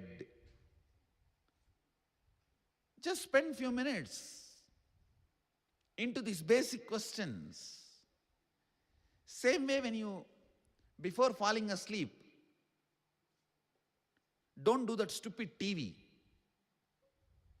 No, really, I'm telling you. Don't do that stupid TV, watching that idiot box.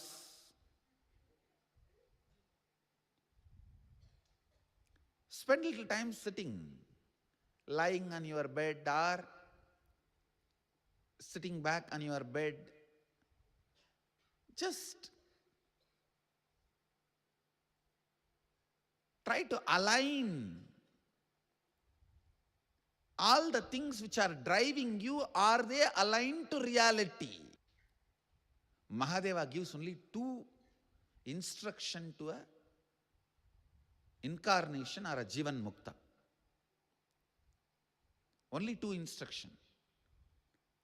If that guy, the incarnation, an enlightened being, if he is just sitting somewhere in the remote corner of Himalayas and out of society, the one instruction for him is maintain your body comfortably, healthily. If he is working with people and helping them to live enlightenment, keep the seeking alive of your disciples or followers. That's all. That's all. Only these two instructions. Keep your health, keep your body happily, healthily, and keep the seeking of the disciples alive. I tell you, this one instruction which I am giving you, morning spend some time thinking, where am I heading?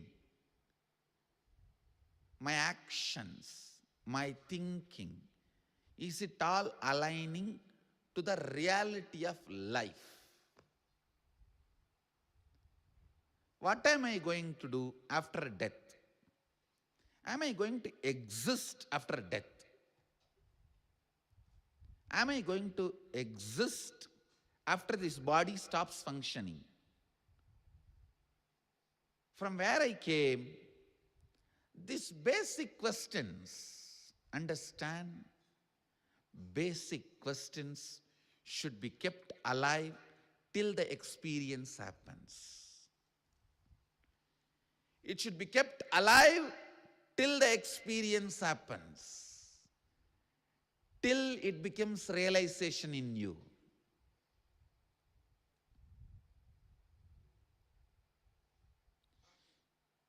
some fortunate people, some of the Guru's answers will vibrate with their hearts so beautifully, it will literally feel that they are satisfied with that answer. Then live that. That is living enlightenment. See, for example, if you have a question, what is going to happen after my death?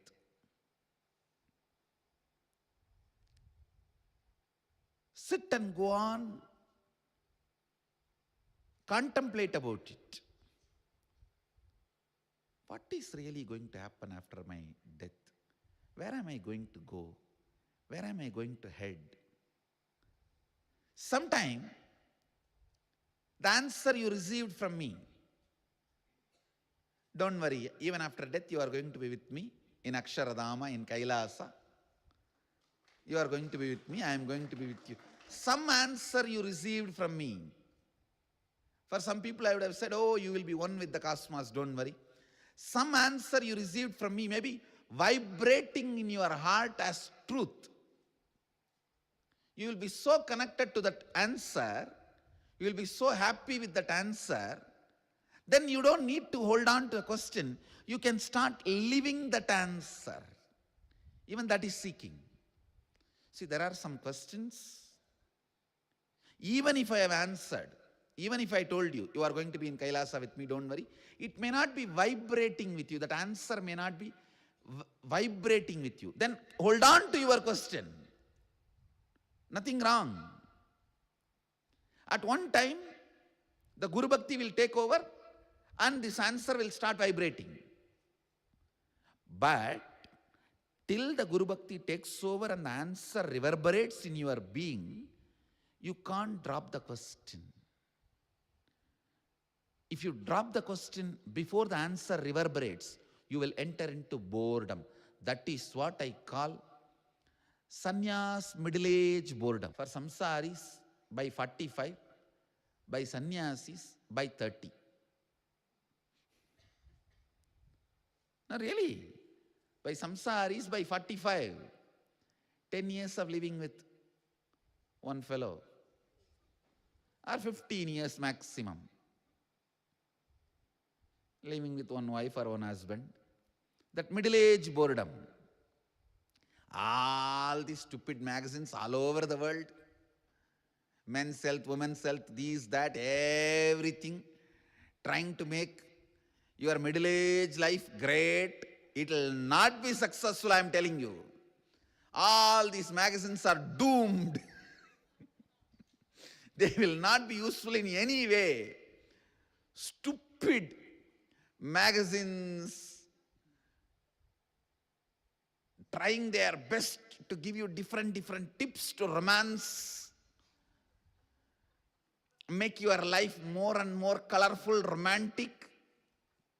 Light candle, shower flowers. What will you do? All this is bunch of stupidity printed in nice paper and color. That's all. Because the paper and the printing is so nice, you think all that is true. In India, there is a big superstition. Fair person will not lie. No, there is really. In Indian society, there is a superstition.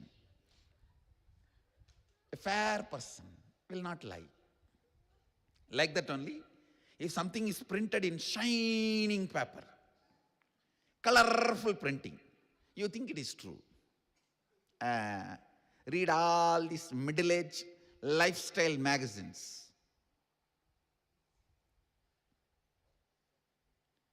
Stupidity. I tell you, only one thing can infuse life into you, that is seeking. Nothing else. No depression medicine, no psychiatric industry, no psychiatric drugs pharmacy. Nothing is going to help the humanity. It is only seeking that is going to make your life really beautiful. 15 years of living with the person or 5 years of sannyas, you will face this middle-age crisis. You will face this middle-age crisis. Both the time, only seeking can raise you. I tell you, only seeking can add life to you. But the sannyasi is one way blessed, because when he upgrades himself or herself, he or she does not need to think about the other person to drag that person also to your standard. You are free, just fly. But when you have the other person, you have to only go on a railway track. And you have to constantly make sure that you are dragging your next bogie.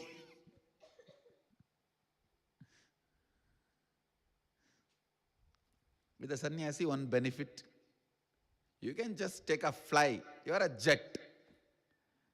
With the grihastha, you have to look, oh, bogie number 2, bogie number 3. No, bogie number 3 when I said kids.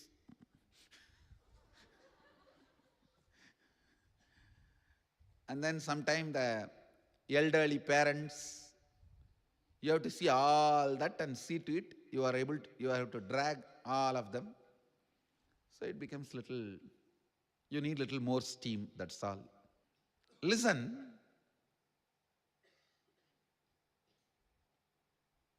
whether you face householder middle-age crisis or sannyas middle-age crisis, sometimes without both you will face identity crisis.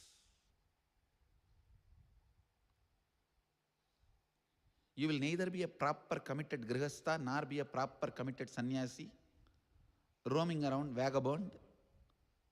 I know so many stupid fellows thinking themselves as seekers and not committed in any one of these. They will face the identity crisis, just don't know what they are. Whoever is there in front of them, whatever they are telling, they will do that for that 1 hour. If that person has moved out, somebody else comes and tells somebody something else, and they will do that for next hour. Identity crisis. Identity crisis. Understand? Whether you face middle-age crisis, householder middle-age crisis, sannyas middle-age crisis, or identity crisis, the only solution is seeking. I tell you, if you are not married, the first instruction I will give is don't get married, take sannyas.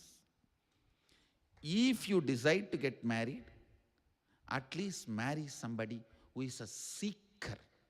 So when you upgrade yourself and open your eyes and see next to the person who is sitting next to you, you will have confidence. I can make him understand.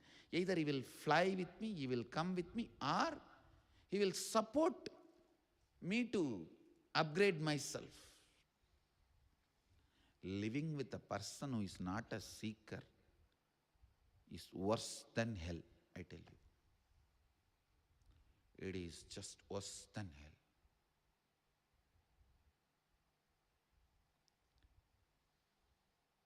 Seeking is such an ecstasy.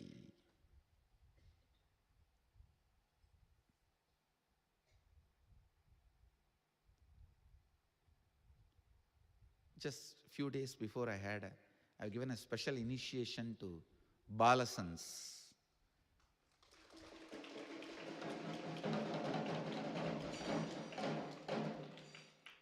"41 Balasans, the parents and the kid, both of them have decided to do PhD on Hinduism. For these 41 kids, I gave a special initiation.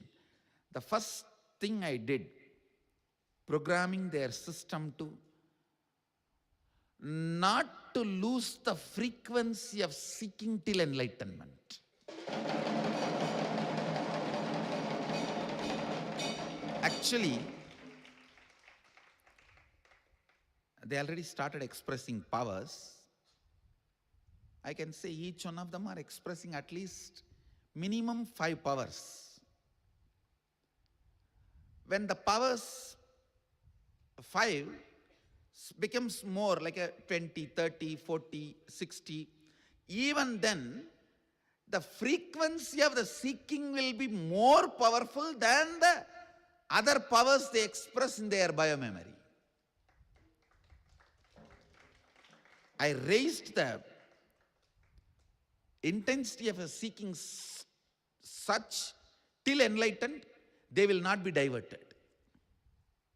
They will not be diverted. Real Gurukul work is starting.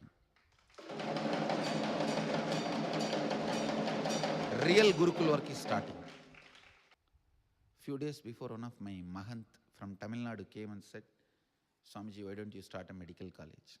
I'm not saying I don't believe in allopathy system itself, because many times I've used allopathy. I myself still, many times I use allopathy. Even when I had a fracture, I used allopathy only. I'm not against that system itself, but I'm against the idea that other than them, nothing else is right. The amount of money they spend on lobbying to promote themselves as the only authoritative system, I'm against that.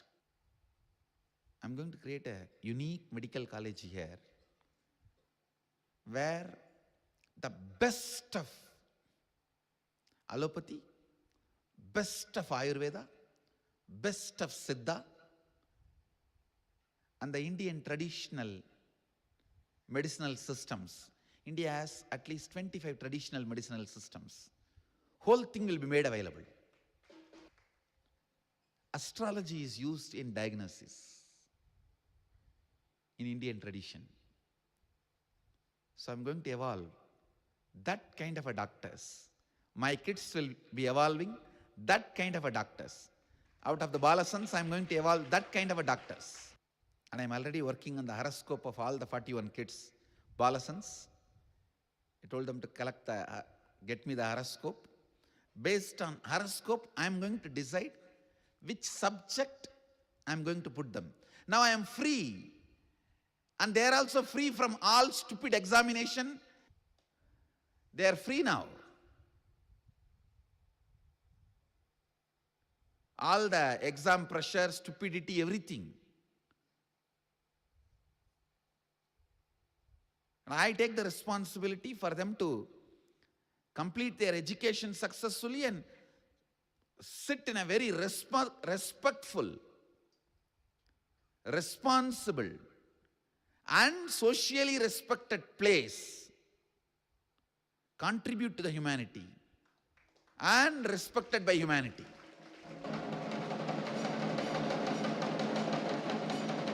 I'll make it happen. I'll make it happen. The architecture, as per Agama Vastu, I'll put few kids in that department.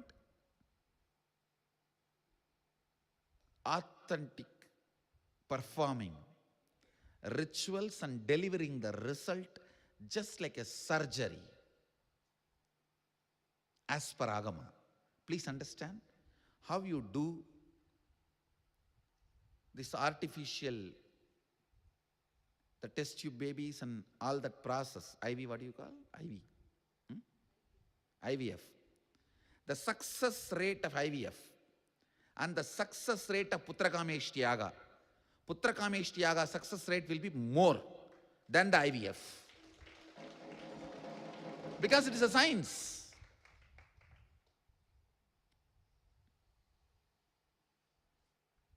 I'll establish all that.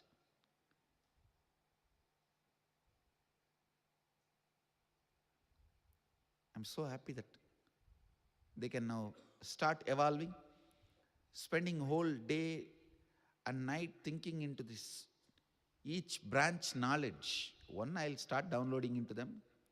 Second, they can just explore. You see, I never studied as per syllabus and all. What stupidity.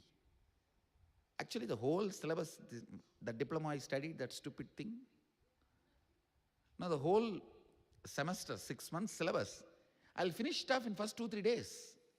Actually, I'll go and ask for the subject name and go to the library and pick up the source book, not the syllabus. Pick up the source book and study, understand the mechanics. Over. I'll bring up my kids like that.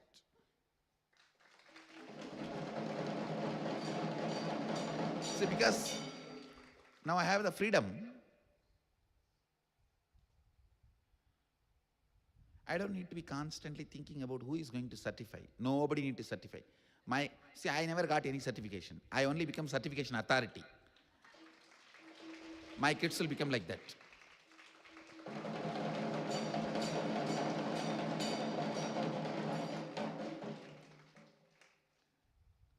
No, really, I'm wondering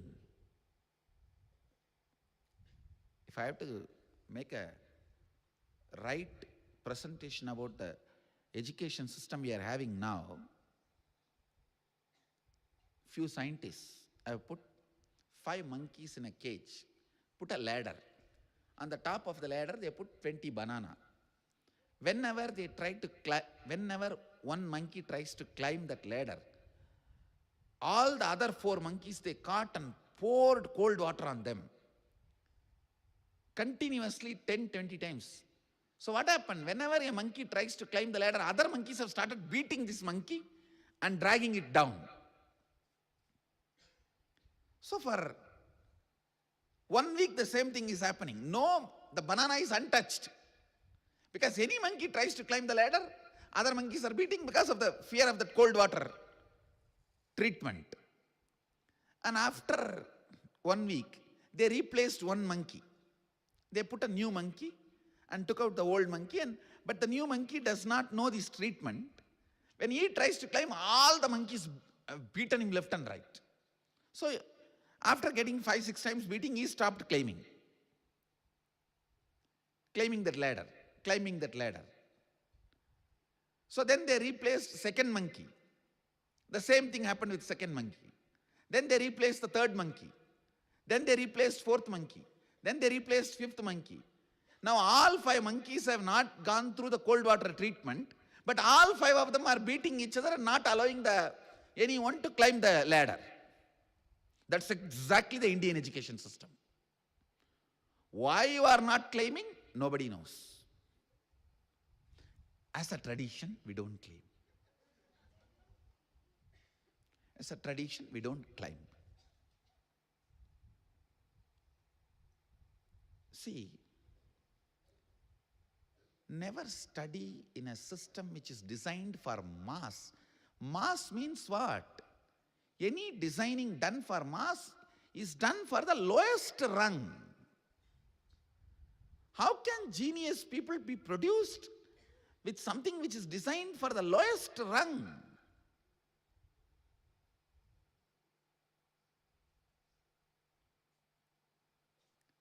Always study in a system which is very concentrating, attending to your needs, not bound by any of the syllabus marking accreditation.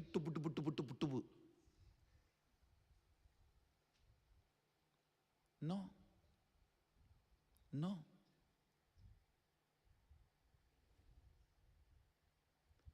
I'm really telling you, the day I got the Encyclopedia of Hinduism, I really finished all the 10 volumes in 3 days. When I got the Encyclopedia of Shaivism, I finished it in 1 week.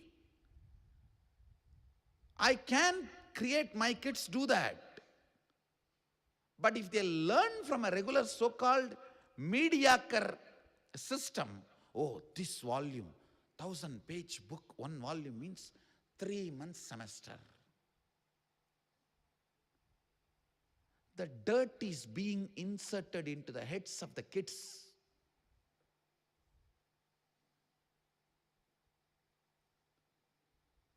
And that stupidity of the examination fear, never kids understand. I always tell Read all the books. Whatever you need to remember, you will remember. Whatever you forgot, you don't need it. Forget it.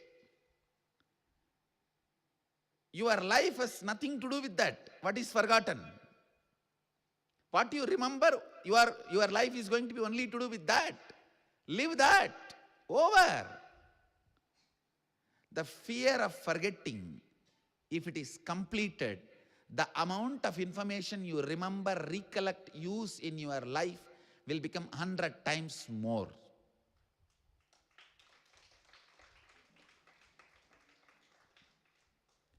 All these words remains as theory because I was never able to demonstrate it. Now I have first batch of 41 kids, I'll demonstrate it. I'll demonstrate all this. Is 18, not only sannyas, with all the powers I'll just send him around to demonstrate. See my first release from the Gurukul.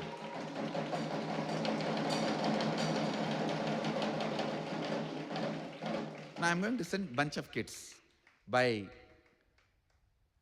see, even now bunch of kids are going around, they are more krama brahmacharis, small kids, but adult, legally adult, a clear decision making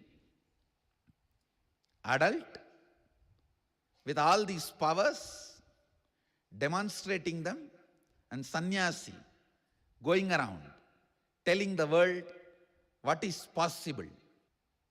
By this Jayanti, we will have at least few release from Gurukul. Now I have to tell the world. I have to tell the world. You guys gave me your kids and see what I made out of them.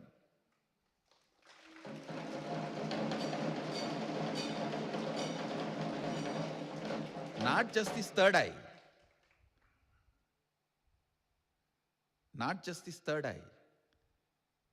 The way they are going to live a conflict-free, highest conscious, radiating joy and ecstasy, spiritual powers and enlightenment, everything.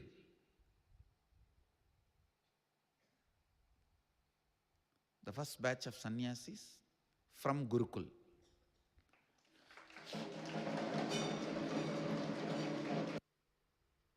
I'm also going to send them officially for Parivraj Yatra. Formally, they are going to do Parivraj Yatra. I'm just preparing their body and mind. Now it is time. World need to know what seeking can do to your brain. What seeking can do to your brain. Just these few kids, my first batch, sending them all over the world is enough.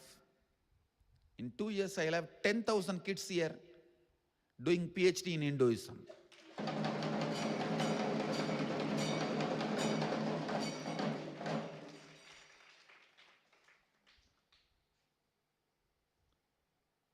I'll have Vidyalaya also, means regular school also, but separately.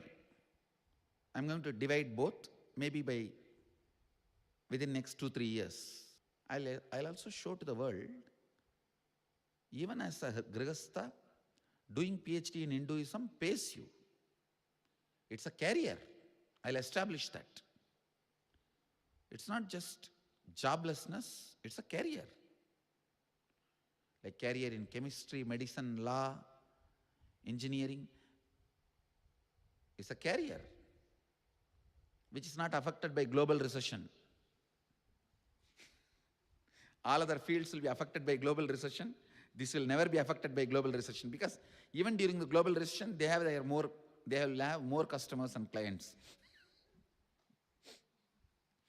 Because these guys are going to remove the suffering.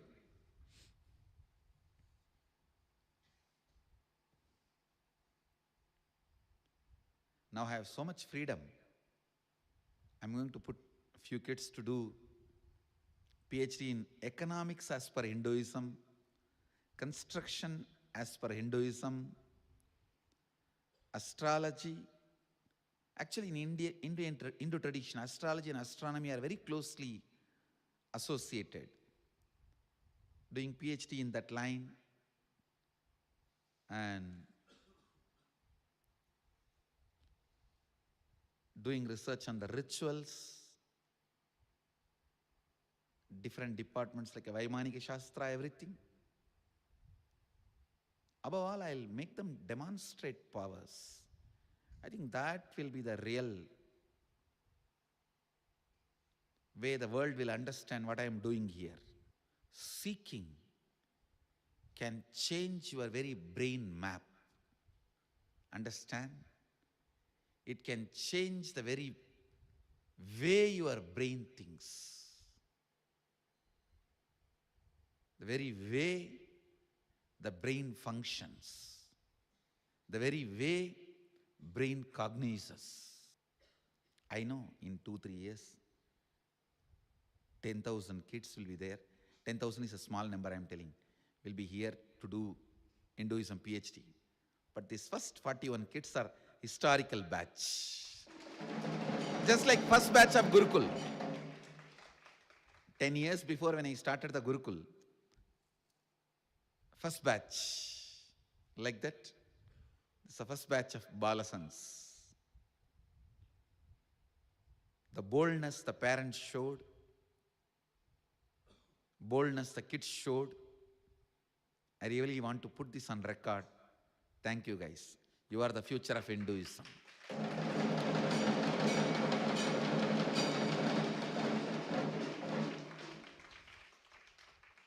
The courage parents showed, the clarity kids demonstrated.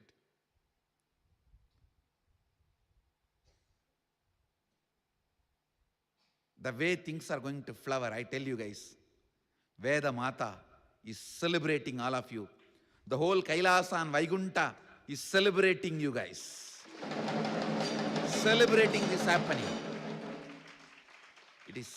They are all celebrating this happening because they know what this means for their future. Devatas, gods know what this means their future because they are going to get more havis, more avirbhaga, more puja, more worship, more respect.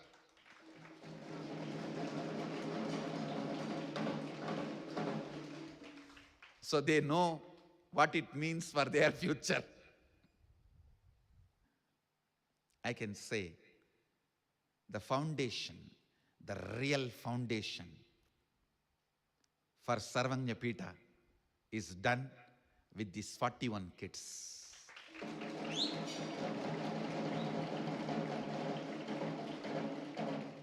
If you are given one kid, understand, you are given 100 crore to Sarvanya Pita.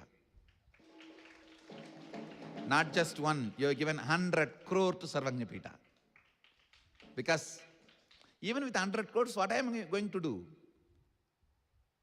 Only if the kids are there to study, I can educate them, evolve them, make them express these powers and energy and train them and send to the world. So if you have given one kid to be Balasant, you have given 100 crore. I am telling you. Much more than 100 crores. I am just giving a rough kind, just to equate. Because we understand only numbers now.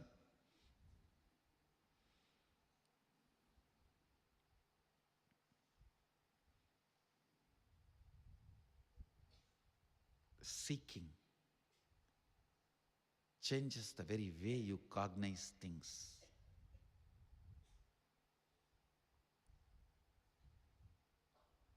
Now I am so confident. We have a reason to exist. We have a reason to build everything.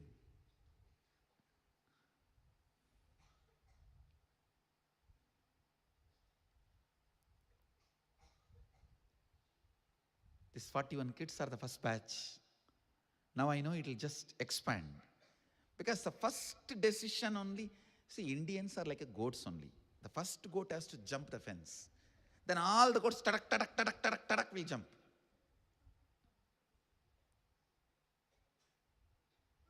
I'm not disrespecting you guys by saying goats. The first jumping goat is the guru, guide, then followers.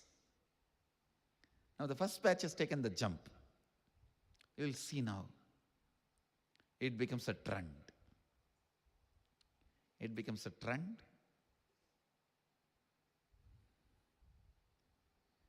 They will have the so-called regular education only up to 10th. After that, directly, they will start working towards the doctorate in Hinduism, various subjects.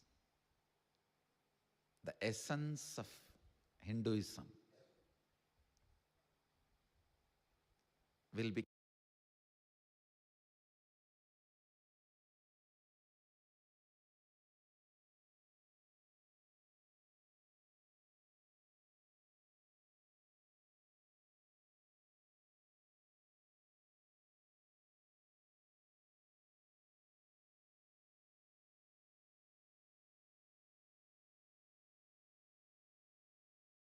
become experience,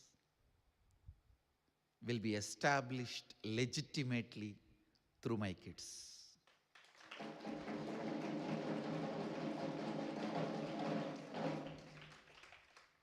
Through my balasans.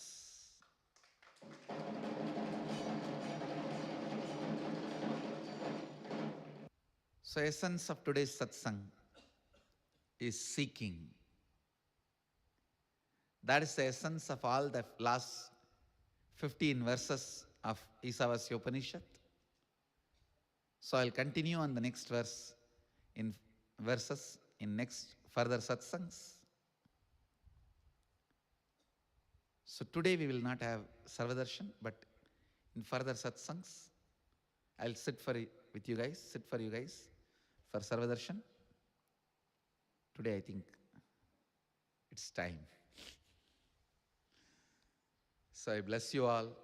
Let you all radiate with integrity, authenticity, responsibility, enriching, causing, living Shuddhadvaita, Suddhadvaita Saiva, living Shuddhadvaita Saiva, the eternal bliss, Nithyananda. Thank you. Be blissful. Nithyananda Dhyana Peetham, Nithyananda Nagar of Mysore.